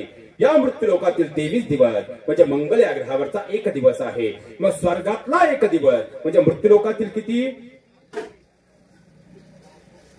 1 वर्ष. मग जर या देहातील प्राण गेलेल्या क्षणापासून हा प्रवास वर्षभराचा असेल तर 5.5 महिन्याच्या विधीला गेलेला अंश परत आशीर्वाद द्यायला माघारी येऊ शकेल का? म्हणजे खऱ्या अर्थानं 5.5 महिन्याचा विधी शास्त्राने ग्राह्य धरलेला नाही. मग यावर गरुडराजाने विचारलं, देवा, मग मृत्यूलोकातील जीवाचा या मृत्यूलोकातला प्रवास कसा आहे? यावर भगवान परमात्मा गौडराजाला सांगतात, हे गौडराजा, मृत्यूलोकातील देहातील चैतन्य गेल्यानंतर त्यासाठी 2 संस्कार आणि 2 मार्ग आहेत. परमात्म्याला पुन्हा गौडराजाने विचारलं, देवा, असे कोणते 2 संस्कार आणि कोणते 2 मार्ग आहेत? यावर भगवान परमात्मा गौडराजाला सांगतात, हे गौडराजा, या मृत्यूलोकातील देहातील चैतन्य गेल्यानंतर 13व्या दिवसापर्यंत त्या देहाच्या अनुषंगानं या मृत्यूलोकात जे काही कर्म होतात त्याला शास्त्रानं प्रेतकर्म संस्कार म्हटलेला आहे. आणि 13व्या दिवसापासून पुढे त्या देहाच्या अंश स्वरूपासोबत जे काही कर्म होतात त्यांना पितृकर्म संस्कार म्हटलेला आहे. म्हणजे 13वीचा विधी हा प्रेतकर्म संस्कार आहे आणि आजचा हा विधी पितृकर्म संस्कार आहे. मग पुन्हा गौडराजाने विचारलं, देवा, मग खऱ्या अर्थानं तुम्हाला मला संस्कार कळाले, पण 2 मार्ग या जीवाचे कोणते आहेत? तर लक्षात घ्या. यावर भगवान परमात्मा सांगतात, हे गौडराजा, मृत्यूलोकातील देहातील प्राण गेल्यानंतर वर्षभराचा प्रवास करत असताना त्याचा प्रवास 2 मार्गाने होतो. कोणत्या? एक म्हणजे देवमार्ग आहे आणि दुसरा म्हणजे यममार्ग आहे. पण देवा, दोन्हीमध्ये फरक काय? देवमार्ग सुखप्रदम आणि देवा यममार्ग भयप्रदम. आता आईंचं जीवन कर्मरेषा जर पाहिली तर आईंचा प्रवास नक्की देवमार्गाने झालेला आहे आणि यममार्गाचा प्रवास जर म्हटलं तर फुटाफुटावर दुःखाची टोलनाके आहे. मग आता खऱ्या अर्थानं आता इथे जे कीर्तनाच्या सुरुवातीला होते कारण आणखी एक प्रश्न निर्माण करतो. आपल्याकडे पावलं उमटतात, बरोबर? मग ती कोंबडीची उमटतात, तुळशीची उमटतात, कशाचीही उमटतात, आणि आपण काय म्हणतो, तो देह मिळाला, बरोबर? तुम्ही बोलले तर सूत्र जमेल, बरोबर ना? मग मला सांगा, तो देह मिळाला, आता तो देह लगेच कसा मिळाला? लक्षात घ्या, ही पावलं म्हणजे या देहातील जो देह पंचमहाभूता 12 तत्व असा एकूण 17 तत्वांचा बनलेला आहे, या देहातील जी 17 तत्व आहे यांना जो देह वर्षभराच्या प्रवासासाठी दिला जातो त्याची ती पावलं असतात. तो पुढचा देह नसतो. आता जे कीर्तनाच्या सुरुवातीला होते, मी सुरुवातीला एक वाक्य सांगितलं होतं की या देहातील 17 तत्व, मागचा आवाज पहा थोडासा. खऱ्या अर्थाने या देहातील 17 तत्व 4 घटिकांमध्ये इथून स्वर्गापर्यंत पोहोचतात आणि 4 घटिकांमध्ये माघारी येतात. म्हणून 3.5 तासापर्यंत या मृत्यूलोकात हिंदू धर्मशास्त्रात या देहाला अग्निडाग देता येत नाही. आता लक्षात घ्या, मग ती माघारी आल्यानंतर आता आपल्या डिग्रज गावामध्ये स्वर्गरथ आहे का अंत्ययात्रा निघते? अंत्ययात्रा निघते. हा जोडून या पुढे तुम्हाला समस्त ग्रामस्थांना एक विनंती आहे, जर तुम्हाला घाई असेल तर अंत्ययात्रा निघण्यापूर्वी 15-20 मिनिटं आधी पुढे निघून जायचं. पण अंत्ययात्रा निघाल्यानंतर गाड्या पुढे काढायची घाई करायची नाही. कारण याचं कारण असं आहे, जेव्हा आपण घट उचलतो तेव्हा या देहातील 17 तत्व अंश रूपाने त्या घटाच्या मागे निघतात. आणि जेव्हा 20व्या ओट्यावर आपण तांदूळ तर्फित करतो, ज्याला अमान्य लाभाचं श्राद्ध म्हणतात, त्या तांदळावर या देहातील 17 तत्व विराजमान होतात. आणि जेव्हा आपण घट फोडतो, फिरविला घट फोडीला चरणी, महावाक्य ध्वनी बोंब झाली. पण जेव्हा आपण घट फोडतो तेव्हा मागे फिरून पाहिलं जात का? शास्त्रात असं वर्णन येतं, त्या घट काशाचं महत् काशात रूपांतर होतं. पण हे कधी कळायचं? मग मागे फिरून का पाहिलं जात नाही? याचं कारण असं आहे, जर हे विधी आम्हाला सोप्या भाषेत कळाले नाहीत तर पुढच्या पिढी धर्म आचरण करतील का? हा सगळ्यात मोठा प्रश्न आहे. तरुण पिढी इकडे येत नाही, हा तरुण पिढीचा दोष नाही, कुठेतरी आपण कमी पडतोय त्यांना समजून घेण्यात आणि समजून सांगण्यात. म्हणून खऱ्या अर्थानं वास्तव स्वीकारणं काळाची गरज आहे. मग लक्षात घ्या, आता ज्यांना आपण घट फोडतो मागं का पाहिलं जात नाही, त्याला काही ठिकाणी जीवखडा म्हणतात, काही ठिकाणी आश्मा म्हणतात. तुमच्याकडे काय म्हणतात? आश्मा. मग आश्मानं तो घट फोडल्यानंतर गरुड पुराण असं सांगतं, या देहातील 17 तत्व जी तांदळावरती म्हणजे 20व्या ओट्यावर विराजमान होती, ती 17 तत्व त्या जीवखडा म्हणजे आश्मा सामावली जातात. कशात? आणि ती 13 म्हणजे दशक्रियेपर्यंत त्या जीवखड्यातच असतात. तुमच्याकडे तो आश्मा स्मशानभूमीत ठेवला जातो की घरी आणला जातो? स्मशानभूमीत ठेवला जातो. समस्त ग्रामस्थांना आजपासून एक नम्रतेची विनंती आहे, यापुढे तो जीवखडा स्मशान म्हणजे आश्मा स्मशानभूमीत ठेवायचा नाही. तो शुद्ध लाल वस्त्रात आपल्या घरी आणायचा, घराच्या बाहेर ठेवायचा. आणि दशक्रियेच्या दिवसापर्यंत हस्तरेखा शास्त्रातलं हे पितृस्थान, या पितृस्थानानं जर त्याला जल अर्पण केलं तर शास्त्र सांगतात त्या कुळाला कधीही पितृदोष येत नाही. आणि दशक्रियेच्या दिवशी आपण 3 पिंड बनवतो. किती? त्यातलं मुख्य पिंड असतं त्याला मध्यपिंड म्हणतात, त्याला लिंगपिंड म्हणतात. आणि ते पिंड प्रवाहित करताना आपण तो आश्मा त्यासोबत प्रवाहित करत असतो. आता पुन्हा तुम्हाला एक प्रश्न आहे, आता मला सांगा, इथून आषाढी वारीचे मुक्काम किती? 17-18 मुक्काम इथून होतात. त्यानंतर आपण पंढरीश परमात्म्याच्या चरणावर जातो. लक्षात ठेवा, त्याचप्रमाणे या देहातील प्राण गेल्यानंतर या देहाचे पूर्ण मुक्काम 16 आणि एक अर्ध मुक्काम आहे. आजचा जो मुक्काम हे अर्ध मुक्काम आहे. कालपर्यंत आईंचा जो प्रवास झाला तर आईंच्या प्राण गेलेल्या क्षणापासून काल रात्रीपर्यंत एकूण मुक्काम किती झाले? 16. कसे? लक्षात घ्या, गरुड पुराण असं सांगतं, या देहातील प्राण गेल्यानंतर या देहातील 17 तत्वांना नेण्यासाठी जे 2 दूत येतात ते पहिला मुक्काम कुठे घेतात? सौम्यपुरामध्ये. तो कितव्या दिवशी? 16व्या दिवशी दक्षिण दिशेला. दुसरा मुक्काम जिथं होतो ते सौर्यपुरामध्ये. तिसरा मुक्काम होतो शालिग्राम मध्ये. चौथा मुक्काम होतो नगेंद्रामध्ये. 5वा मुक्काम होतो विचित्र भवन मध्ये. असे एकूण किती मुक्काम आहे? 16 पूर्ण, एक अर्ध मुक्काम. वेळेची कमतरता आहे, आपण शेवटच्या 2 खऱ्या अर्थानं मुक्कामांकडे येऊयात. आता जर पाहायला गेलं तर आपल्या वर्षभराचा प्रवास पूर्ण करून आईंच्या देहाती 17 तत्व आणि हे 2 दूत काल सायंकाळी चित्रगुप्ताच्या नगरीत पोहोचले. चित्रगुप्ताच्या नगरीत पोहोचल्यानंतर आईंच्या देहाती 17 अंशांसोबत एक दूत थांबला, दुसरा दूत चित्रगुप्ताच्या नगरीत गेला. चित्रगुप्ताच्या नगरीत गेल्यानंतर गरुड पुराण असं सांगतं तिथे एक कर्म काउंटर आहे. त्या कर्म काउंटर वरती आईंनी या मृत्यू लोकात केलेल्या कर्माची जी फाईल आहे ती फाईल त्या दूतानं आपल्या ताब्यात घेतली. ती फाईल घेऊन तो आतमध्ये चित्रगुप्ताकडे गेला. चित्रगुप्तानं आईंच्या कर्मरेषेची फाईल तपासली आणि शेवटच्या पानावर एक शेरा लिहिला. तो शेरा लिहिल्यानंतर तो दूत माघारी आला आणि आईंच्या देहाती 17 तत्व आणि या 2 दूतांचा मुक्काम काल रात्री चित्रगुप्ताच्या नगरीत झाला. आज जर तुम्ही कॅलेंडर उघडून पाहिलं तर आजचा सूर्योदयाची वेळ ही 5:49 आहे आणि सौरमंडल प्रमाण वेळेनुसार त्याच्या अगोदर अर्धा तास आधी आईंच्या देहाती 17 तत्व आणि ह्या 2 दूत चित्रगुप्ताच्या नगरीतून आज सकाळी यमधर्मराजाच्या नगरीकडे निघाले. आता गरुड पुराण आधारे जर पाहिलं चित्रगुप्ताची नगरी आणि यमधर्मराजाची नगरी यामध्ये 5.5 तासांचं अंतर आहे. म्हणजे आजच्या दिवशी 11:30 वाजता आईंच्या देहाती जी 17 तत्व आहे त्या खऱ्या अर्थानं कुठं पोहोचली? यमधर्मराजाच्या नगरीत पोहोचले. यमधर्मराजाच्या नगरीत पोहोचल्यानंतर त्या ठिकाणी एक पेट्रोलिंग करणारा बाहेर कामगार आहे. त्याचं नाव सहसा बाबा कोणी सांगत नाही, आज सांगून जातो. आपण गेल्यानंतर आपली सुद्धा त्यासोबत भेट होणार आहे आणि त्याचं नाव धर्मध्वज आहे.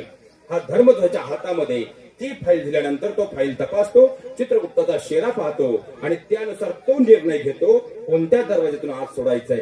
आत गेल्यानंतर गरुड पुराण असं सांगतं मध्ये एक सुवर्ण सिंहासन आहे, त्यावर यमधर्मराजा विराजमान आहे आणि बाजूला अष्टप्रधान मंडळ आहे.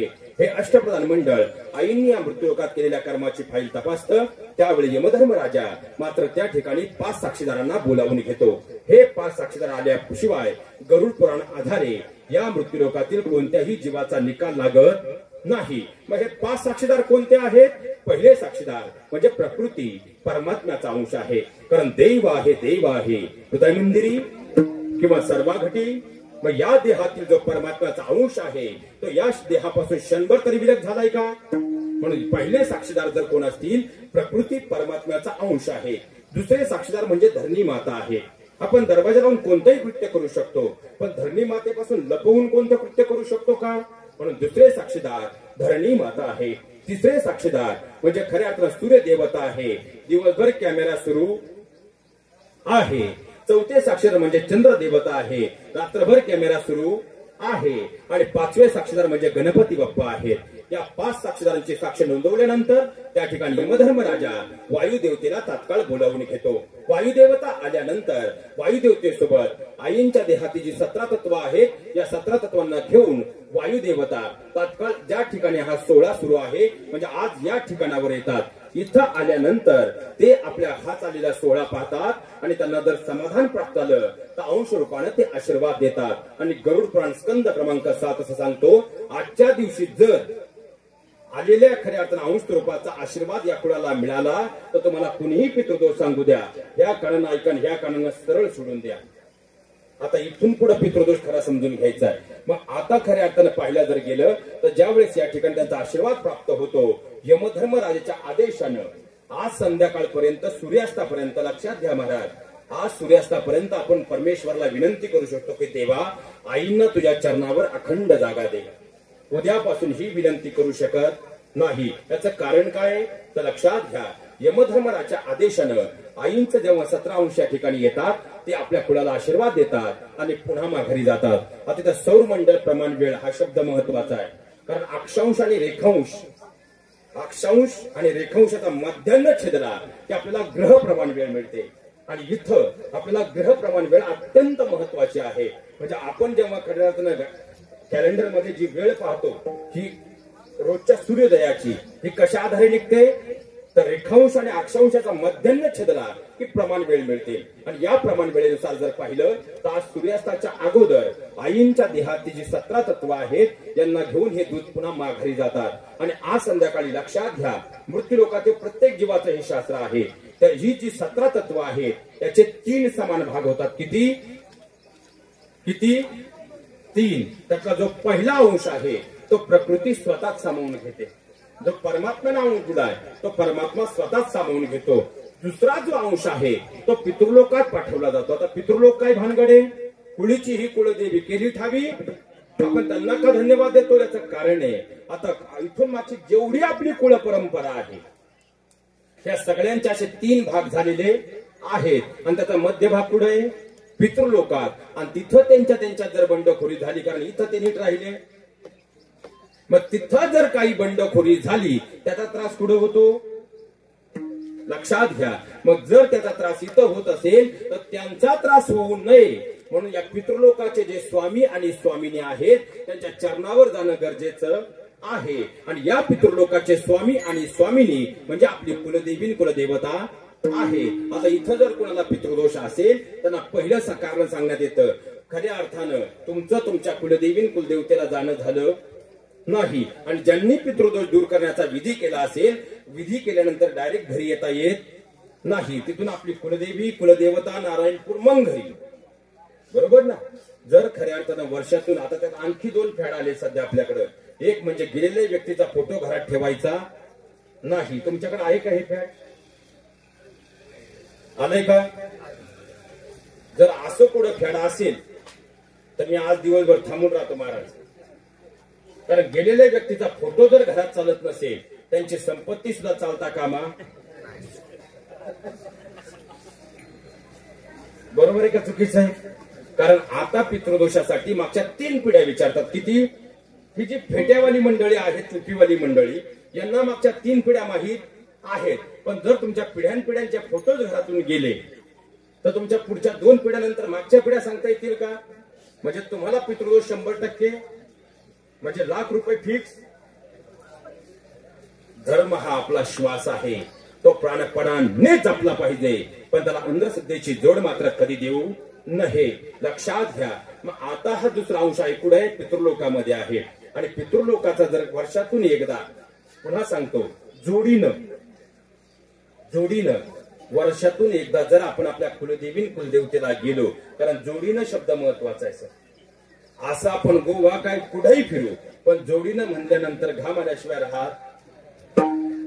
पण लक्षात घ्या, आपण आपल्या कुलदेवीला गेलो तर तिथं ओटी भरण्यासाठी घरातल्या ग्रहलक्ष्मीची, आणि आपण खऱ्या अर्थानं जेजुरीला गेलो तळी भरण्यासाठी घरातल्या कुटुंब प्रमुखाची गरज असते. म्हणून जोडीनं वर्षातून एकदा जर आपण आपल्या कुलदेवी आणि कुलदेवतेला गेलो तर त्या कुळाला पितृदोष कधी येत नाही. आता त्यातही आणखी एक महत्वाची गोष्ट, आता जर सध्याच्या काळामध्ये पाहायला गेलं, आता एक तुमच्याकडं वर्ष श्राद्ध होईपर्यंत आपले कुलदेवी कुलदेवतेला जात तुम्ही काही टेन्शन मध्ये येत का? महाप्रसाद होईपर्यंत पाऊस येणार आणि त्यातही काही महाप्रसाद घेत नाही. आता तुम्हाला काय बोलता, आमच्यातही असे काही आहेत का जे घेत? आता आम्हाला जर महाप्रसाद तुमचा चालत नसेल तर पाकिट कसं चालतं? आणि खऱ्या अर्थानं लक्षात घ्या महाराज, आता काही ठिकाणी असे का आम्ही पुण्यस्मरणाचं खात नाही असं बरेच जण म्हणतात. लक्षात घ्या. आता मला सांगा, पहिले वारकरी कोण? भोलेनाथ. भोलेनाथांपासून जी परंपरा आहे ते भोलेनाथ, मच्छिंद्रनाथ, गोरक्षनाथ, गैनीनाथ, निवृत्तदादा, त्यांनी ज्यांना अनुग्रह दिला, ज्ञानदादा, ज्ञानदेव रचिला. मग ज्या वारकरी परंपरेचे आपण पाईक आहोत, आता यामध्ये नवनाथ ग्रंथ अध्याय क्रमांक 6चा उत्तरार्ध आणि 7चा पूर्वार्ध घरी गेल्यावर तपासून घ्या. जगन्नाथपुरीपासून 6 मैलावर तारकापुरी या ठिकाणी मच्छिंद्रनाथ आणि गोरक्षनाथांनी पुण्यस्मरण विधीचा प्रसाद एकदा नाही तर 2दा ग्रहण केलाय. किती वेळा? 2दा. मग तो नाकारणारे आपण कोण आहोत? आता काही म्हणतील महाराज त्याचं काही टेन्शन नाही, फक्त मी काशीला जाऊन आलोय म्हणून खात नाही. काशीखंड ग्रंथ स्कंद क्रमांक 3. मुस्लिम समाजात असा नियम आहे, हजला गेल्यानंतर परत मागे यायचं नाही. आणि हिंदू धर्मात असा नियम आहे, काशीला गेल्यावर परत मागे यायचं.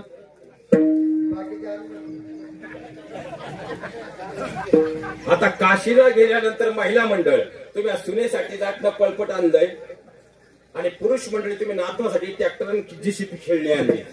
त्यामुळे काशीला तुम्ही देह सोडायला गेले नव्हते, तुम्ही दर्शन घ्यायला गेले होते. म्हणून महाप्रसाद घ्यायला हरकत, महाप्रसाद घेतल्याशिवाय कोणी जाऊ नये. चला पुढे. लक्षात घ्या महाराज, आता खऱ्या अर्थानं आपल्याकडे नियम आहे, वर्ष श्राद्ध होईपर्यंत कुलदेवी कुलदेवतेला जायचं नाही. बरोबर ना? हे तुम्ही कोणत्या ग्रंथात वाचलं मला सांगा, म्हणजे माझा अभ्यास वाढेल.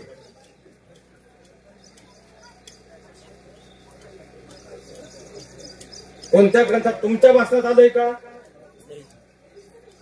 महाराज विनंती करतो, कदाचित माझं बोलणं तुम्हाला कडू वाटेल, पण धर्म जर खऱ्या अर्थानं शास्त्र सुद्धा समजून घेतला नाही, येणारा काळ इतका भयानक असेल की खऱ्या अर्थानं आमच्या पुढच्या पिढी धर्माकडे येणार नाही. आणि मुलं प्रश्न निर्माण करतात तेव्हा जर उत्तर आपण देऊ शकलो नाही तर मुलांना दोष देण्याचा अधिकार राहणार नाही.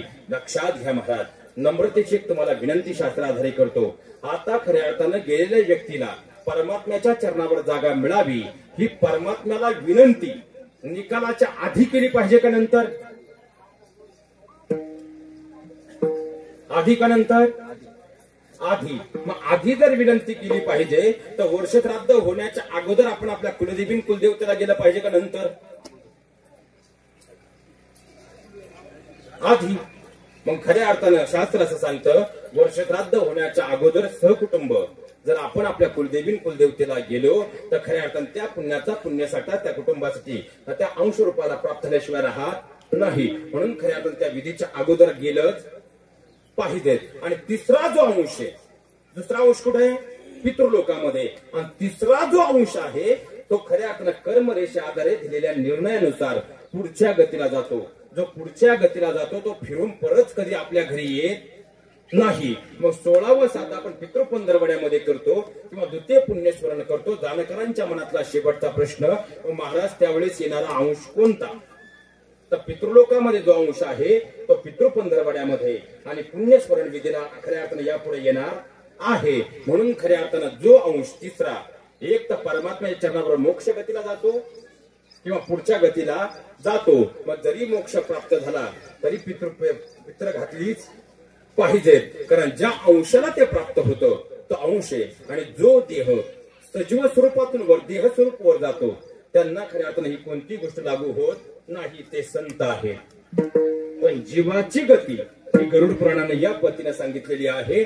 जो खऱ्या अर्थानं त्याच मात्र दयाघनाला विनंती करूया, दयाघना परमेश्वरा, आज खऱ्या अर्थानं आईचा कर्मरेषा आधारे कर्मरेषेचा जो निकाल होणार आहे तो तुझ्या चरणावरती त्यांना तू अखंड अशी जागा दे. त्याचा जो तिसरा अंश पुढच्या गतीला न जाता तुझ्या चरणावर मोक्ष रूपाने प्राप्त होऊ दे. ही परमात्म्याच्या चरणावर एकदा प्रार्थना करूया, एकदा प्रेमानं भजन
सुमार झालेला आहे. आणि वारकरी दंड संहिते आधारे पुण्यस्मरण विधीच्या कार्यक्रमाला वक्त्यानं वेळेचं भान पाळणं हे वक्त्याचं आद्य कर्तव्य आहे. म्हणून तर खऱ्या अर्थानं नियोजित वेळेत प्रथम चरणाचा भावार्थ आपण पाहत असताना तो परमात्मा जर आपलासा केला तर खऱ्या अर्थानं अंतपार सुखाची प्राप्ती आहे. कारण का तर ज्या प्रपंचात आपण तल्लीन आहोत एरती माई के दुःखाची जनती नाही अदिअंती अवसानी. या मृत्यूलोकामध्ये जो प्रपंच दुःखमूळ आहे, दुःख देणारा आहे. पण मला खरं सांगा महाराज, तो प्रपंच जरी दुःखमूळ असेल, दुःख देणारा असेल, तरी तो प्रपंच सोडायला आम्ही तयार. आता तरुण पोरांच्या डोक्यात एकच चाललंय, मला प्रपंच करायला पोर तर मिळू द्या. कारण सध्या शेतकरी मुलांना मुली मिळत का? तुमचं का बरं आहे? म्हणून दादा बरं आहे का? बरं आहेत ना? तेवढं तरी बरं आहे. नाही तर आता गावागावानी 35 नवर देवेत. तो भांडारा पाहिला तरी टुरबा राहतो, आपल्याच अंगावर पडतो काय. पण जाऊ द्या, महिला मंडळ आता विषय निघाल तर शेवटचा एक प्रश्न विचारून जातो. महिला मंडळ खरं सांगा, आता धर्म मंडपात आधी तर खोटं बोलता येणार नाही. खरं सांगा, सध्या शेतकऱ्याच्या मुलांची अवस्था अवघड झालेली आहे. सध्या शेतकऱ्याच्या मुलांना बहुतांश ठिकाणी मुली मिळत नाही. आता ज्यांना वाटतं की महाराज पण परिस्थिती कशी असू द्या पण शेतकऱ्याच्या मुलांना मुली मिळायलाच पाहिजे, त्या सगळ्यांनी एकदा जोरदार टाळी वाजवा. पुरुष मंडळी सगळे शांत, फक्त महिला मंडळ ज्यांना वाटतं शेतकऱ्याच्या मुलांना महाराज मुली मिळायलाच हव्या त्या सगळ्यांनी एकदा जोरदार टाळी वाजवा. परमात्मा तुमचं ऐकणार आहे. तरी बरेच नवरदेव आहेत बाबा गावात. पण महिला मंडळ तुमची सगळ्यांची इच्छा आहे ना शेतकऱ्याच्या मुलांना मुली मिळायलाच हव्यात. पण इथं बसलेली कोणती आई आता बाळूमामांची शपथ घेऊन मला सांगेल महाराज बसल्या जागेवर शपथ घेते का आता यापुढे मी माझी गुड्डी शेतकऱ्याच्याच मुलाला देईल. फक्त तेवढ्याच आहे आता बोटवर करा. अजून वर्ष बरोबर आहे तुमचं. म्हणजे सध्या शेतकरी जावई कुणाला चालत नाही. परत जाऊ द्या महिला मंडळ तुम्हाला शेतकरी जावई चालत नाही, शेतकरी मुलगा तुमच्या मुलीलाही चालत नाही. पुण्यात आमच्या ऑफिसच्या बाजूलाच आयटी पार्क आहे आणि ह्या वर्षी आयटीचे बाबा जवळजवळ 90-92 मित्र आमच्या लग्नाचे ज्यांचा पगार 90 ते 95,000 म्हणजे 11.5 लाख रुपये पॅकेज आहे. फक्त त्यांची एकच अडचण आहे बाबा, त्यांना एकही गुंठा जमीन नाही. उद्या येऊ का सकाळचं बस घेऊन परत डिग्रसला. किती आहे आपली पोट देतील बोटीवर करा. मुलाला जर खऱ्या अर्थानं लाख रुपये पगार आहे पण एकही गुंठा जमीन नाही, किती आहे आपली मुली देतील. पण तुम्हाला जमीन काय हवी, कारण तुम्हालाही माहितीये उद्या जर त्याची नोकरी गेली तर कमीत कमी ही काळी आई त्याला उपाशी मारणार. मग माझ्या बहिणींना एकच विचार करा, जर ही काळी आई त्याला उपाशी मारणार नाही तर काळ्या आईची सेवा करणारं माझं शेतकऱ्याचं पोरग तुमच्या लेकीला उपाशी ठेवेल का. विनंती करतो विचार बदला. आता लक्षात घ्या प्रपंच दुःख मूळ आहे ना पुरुष मंडळी. प्रपंच दुःख मूळ ज्यांना वाटतं आहे त्याने एकदा जोरदार टाळी वाजवा. लॉक किया जाए. महिला मंडळ ज्यांना प्रपंच दुःख मूळ आहे वाटत असेल तर टाळी वाजवा. पण ज्यांना वाटतं प्रपंच दुःख मूळ नाही आता त्यांनी टाळी वाजवा. तुम्हाला भुका लागल्यात गड्यांनी. बरं प्रपंच आता मला सांगा, आता येताना इथं जी मोकळी खाली जागा आहे बाबा इथं विमानाचं लँडिंग झालं चालेल ना, काही हरकत नाही. आता जर भगवान विष्णू नवीन कोरो विमान घेऊन आले, विमानाचं लँडिंग केलं इकडे पाहिलं अरे वा माझ्याच नामाचा गजर चालू आहे आणि आज मी तुम्हाला सगळ्यांवर एवढा प्रसन्न आहे की आज मी तुम्हाला सगळ्यांना सदेह वैकुंठाला न्यायला आलोय. कसं सदेह. फक्त कीर्तन झालं, महाप्रसाद झाला, सगळ्यांनी येऊन विमानात बसा.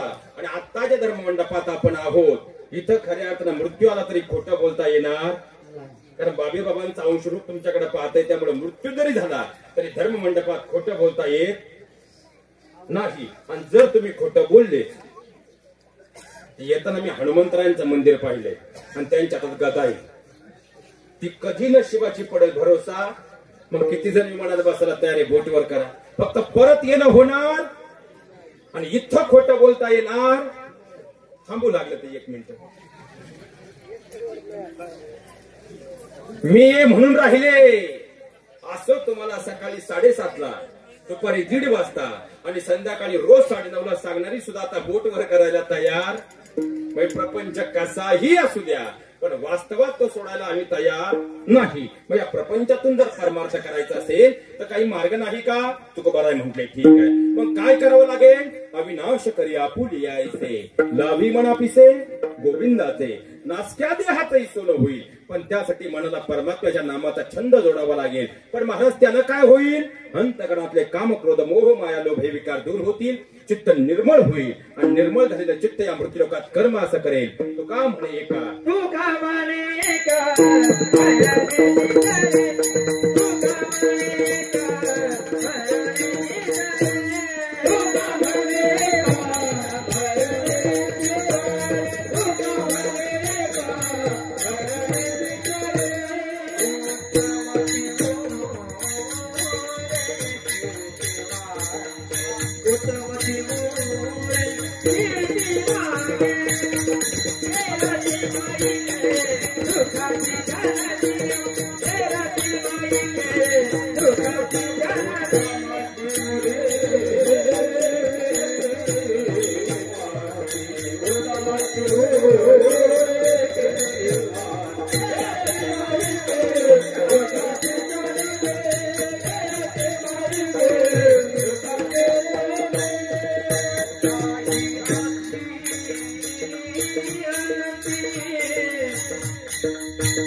नियोजित वेळेत 4 चरणांचा भावार्थ पाहत असताना बोलण्याच्या ओघात जर एखादा चुकीचा शब्द गेला असेल तर मुलग्याना त्याने मला क्षमा करा, मात्र योग्य वाटलं ते काळजात करून घ्या. व्होल्टेजचा लपंडाव चालू होता, कारण आर्थिक तिथूनच करंट पास होत होता. पण याही परिस्थितीमध्ये बाळूदादा खऱ्या अर्थाने भक्कमपणे उभे राहिले आणि अत्यंत गोड पद्धतीने धावपळ फार झाली. पण आता काळजी करू नका, 2 घास जास्त घ्यायची, काळजी करायची नाही. एकदा दादांसाठी जोरदार करण्याची अपेक्षा आपल्याकडे करतो, कारण लक्षात घ्या मला हे बोलण्याचं कारण यासाठी आहे. जवळपास त्यांची 5-10 लाखाची सिस्टम असते. 5-10 लाख रुपये आपल्या व्यवसायामध्ये इन्व्हेस्टमेंट केल्यानंतर व्यासपीठावरून आपल्याकडून जर एक चुकीचा शब्द त्यांच्यासाठी गेला तर त्यांच्या व्यवसायावर फार मोठा परिणाम होत असतो. शेवटी इलेक्ट्रॉनिक वस्तू आहे, कधी काय होईल भरवसा नसतो. आणि कीर्तन म्हणजे खऱ्या अर्थानं हा सगळ्यांचा मेळा आहे, त्यात तेही आले आणि हे सगळे एकत्र येतात तेव्हा खऱ्या अर्थानं त्या ठिकाणी सोहळा तो होत असतो. परंतु बऱ्याच वेळा काय होतं, आपण त्यांच्याकडे बोट करण्यात आहोत, कारण आपण त्यांच्याकडे पाहिलं का सगळं बसलेले सगळे त्यांच्याकडे पाहतात आणि त्यामुळे त्यांची होणारी अवस्था फार वाईट असते. म्हणून खऱ्या अर्थानं दादा मनपूर्वक आपल्याकडून व्यक्त करतो. अत्यंत गोड अशी आपली सिस्टम आहे. मोठ्या माणसांचा मोठेपणा किती मोठा उंचीचा असावा. बाबा तुमच्या सगळ्यांच्या रूपानं खरं तर आज मला पाहायला मिळालं. कमी वेळेत मला बोलायला अधिकचा वेळ मिळावा, पण प्रत्येक शब्दाला ज्यांच्या मुखामध्ये सोन्यासारखं गोड प्रमाण होतं, साखरेसारखं गोड प्रमाण होतं, पण मला बोलायला अधिकचा वेळ मिळावा म्हणून त्याने जाणीवपूर्वक त्याचं खडीसाखरेत रूपांतर केलं. आपण सर्वांच्या चरणावर या ठिकाणी खऱ्या अर्थानं साष्टांग दंडवत प्रतिपादित करतो. पण खऱ्या अर्थानं खेमनार परिवार असेल, होडकर परिवार असेल, त्याचप्रमाणे तांबडे परिवार असेल, ही सगळी नातेवाईक मंडळी परिवार असेल, त्याचप्रमाणे आपण समस्त आणि खऱ्या अर्थानं आपण समस्त बहिणी मंडळ आपण सर्वांच्या चरणावर या ठिकाणी साष्टांग दंडवत प्रतिपादित करतो. ही सगळी मंडळी म्हणजे सारस्वत मंडळी आहे. कारण मला वाटतं वर्षभरापूर्वी अहिल्यामाईंच्या कार्यक्रमाच्या निमित्तानं आलो होतो आणि त्यानंतर खऱ्या अर्थानं आज येण्याचा प्रयत्न झाला. पुन्हा एक गोष्ट सांगतो, 2 वर्षापासून तुमच्या अहिल्यामाईंच्या उत्सवाचा काळही मी पाहिलेला आहे. नम्रतापूर्वक फक्त एक विनंती करतो, हा सोहळा कितीही खऱ्या अर्थानं संकट आली तरी तो खऱ्या अर्थानं थांबवू नका. याचं कारण आहे, जोपर्यंत आपला इतिहास आपल्याला कळत नाही तोपर्यंत बदल होणार नाही. आणि इथं बसलेल्या समस्त सगळ्यांना एक विनंती आहे, इथून पुढे मुलांना अहिल्यामाईंनी त्यांचा मुलगा मालेरावांना हत्तीच्या पायी दिला हे सांगणं तात्काळ बंद करा. कारण इतिहास कुणच असा नाही. मालेराव हे इतके न्यायप्रविष्ट होते की राज्याघटनेने झाल्यानंतर अंबड, सोनगीर आणि उत्तरेकडे त्यांनी सलग 3 वर्ष उत्तरेकडे 32 मैलाच्या सीमा वाढवल्या. आणि दुसरी गोष्ट, खऱ्या अर्थानं मालेराव गादीवर आल्यानंतर 2 महिन्यांनी जरतारी कारागिरानं वाड्यातल्या दासीची शेड काढली म्हणून त्यांना हत्तीच्या पायी दिलं. असे मालेराव खऱ्या अर्थानं चुकीचं वागतील का? इथून पुढे जर आमच्या मुलांना सत्य इतिहास सांगितला नाही, नम्रतेची विनंती तुम्हाला करतो की पुढच्या पिढ्या तेच लक्षात ठेवतील आणि कालांतरानं स्वतःचा इतिहास स्वतः बरबटण्याचा पाप आपल्या माथी लागेल. म्हणून खऱ्या अर्थानं इतिहास जाणीवपूर्वक अभ्यासाने मुलांपर्यंत पोहोचवा एवढी विनंती करतो. पुन्हा एकदा दयाघना परमेश्वरला विनंती करतो की परमात्मानं आईला खऱ्या अर्थानं अखंड जागा आपल्या चरणावर त्यांना द्यावी, आईला चरणावर त्यांच्या जागा द्यावी ही परमात्म्याला विनंती करतो. जर कोणाचं नामोल्लेख राहिला असेल त्यांच्या चरणावर नम्रतापूर्वक तुमचं लेकरू म्हणून साष्टांग दंडवत प्रतिपादित करतो आणि माझ्या वाणीला पूर्ण विराम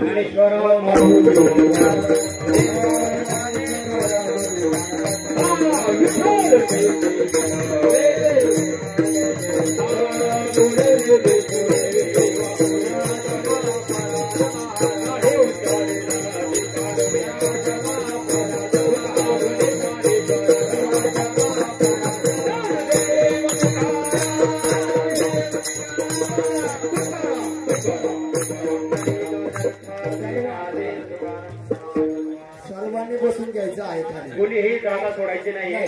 कार्यक्रम संपला असं नाहीये, अजून पुढच्या सूचना होणार आहे. तोपर्यंत कुणीही आपली जागा सोडायची नाही. प्रवचन कसं असावं एकनाथ महाराजांनी सांगितलंय, अरे या व्यासपीठावर या नारदाच्या गादीवर उभं राहिल्यानंतर शब्द कसे असावेत. सात आणि बाबा मितले दैशे रसा शब्द दैशे कल्लोळ अमृताची मुखी अमृताची वाणी देह देवाचे चरणी या युक्तीप्रमाणे. म्हणून महाराजांना खऱ्या अर्थाने धन्यवाद देतो. ज्ञानेश्वर महाराज, तुकाराम महाराज आदी करून आपले जे वरिष्ठ गुरुवर्य असतील त्यांचा दंडक आहे.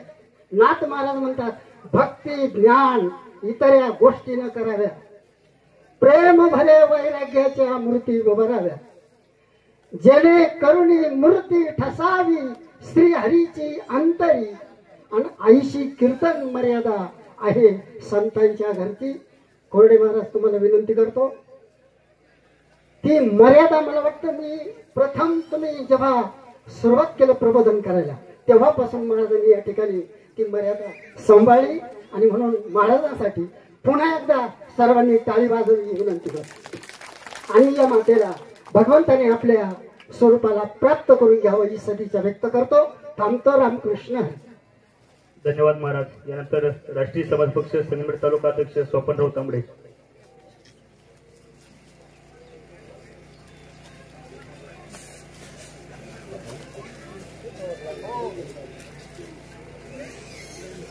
कैलासवासी ठकोबाई सतू खेमनर या आत्यांचे 1 वर्षापूर्वी वृद्धापकाळाने दुःखद निधन झाले.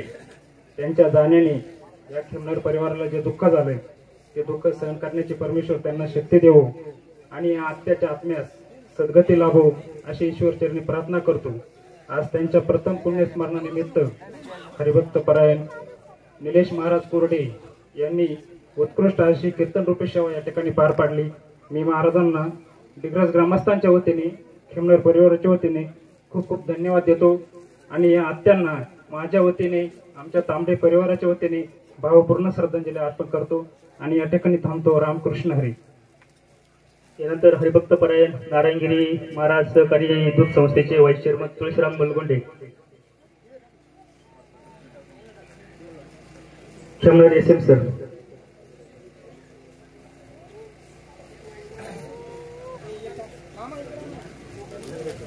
कैलासवासी मातोश्री ठकुबाई सतू खेमनर यांच्या प्रथम पुण्यस्मरणानिमित्त हरिभक्तपरायण निलेश महाराज कोरडे यांनी खूप सुंदर कीर्तन या ठिकाणी केलेलं आहे. कीर्तनाच्या माध्यमातून त्यांनी आपल्या श्रद्धा आणि अंधश्रद्धा हे पटवून देण्यासाठी सप्रमाण काही दृष्टांत दिले. अशा या महाराजांना मी खूप धन्यवाद देतो. प्रथमच तुमचं कीर्तन ऐकण्याचा योग मला आलेला आहे. मातोश्री ठकूबाई ह्या जुन्या पिढीतील एक अत्यंत कष्टाळू मेहनती, त्यांनी आपल्या कष्टाने मेहनतीने आपले मुलं असतील, पुतणे असतील, नातवंड असतील, हा सगळा परिवार उभा केला. आणि पुढची पिढी ही अत्यंत चांगल्या प्रकारे शेती करत आहे, कोणी कर्तबगारी करत आहे. अशा या मातोश्रींना मी आपणा सर्वांच्या वतीने, आंबोरे ग्रामस्थांच्या वतीने, आपण उपस्थित असणाऱ्या सर्व नातेवाईक आणि सज्जनांच्या वतीने मातोश्रींना भावपूर्ण आदरांजली अर्पण करतो. यानंतर आंबोरे विकास कार्यकारी सोसायटीचे चेअरमन रावजी पाटील खेमनर.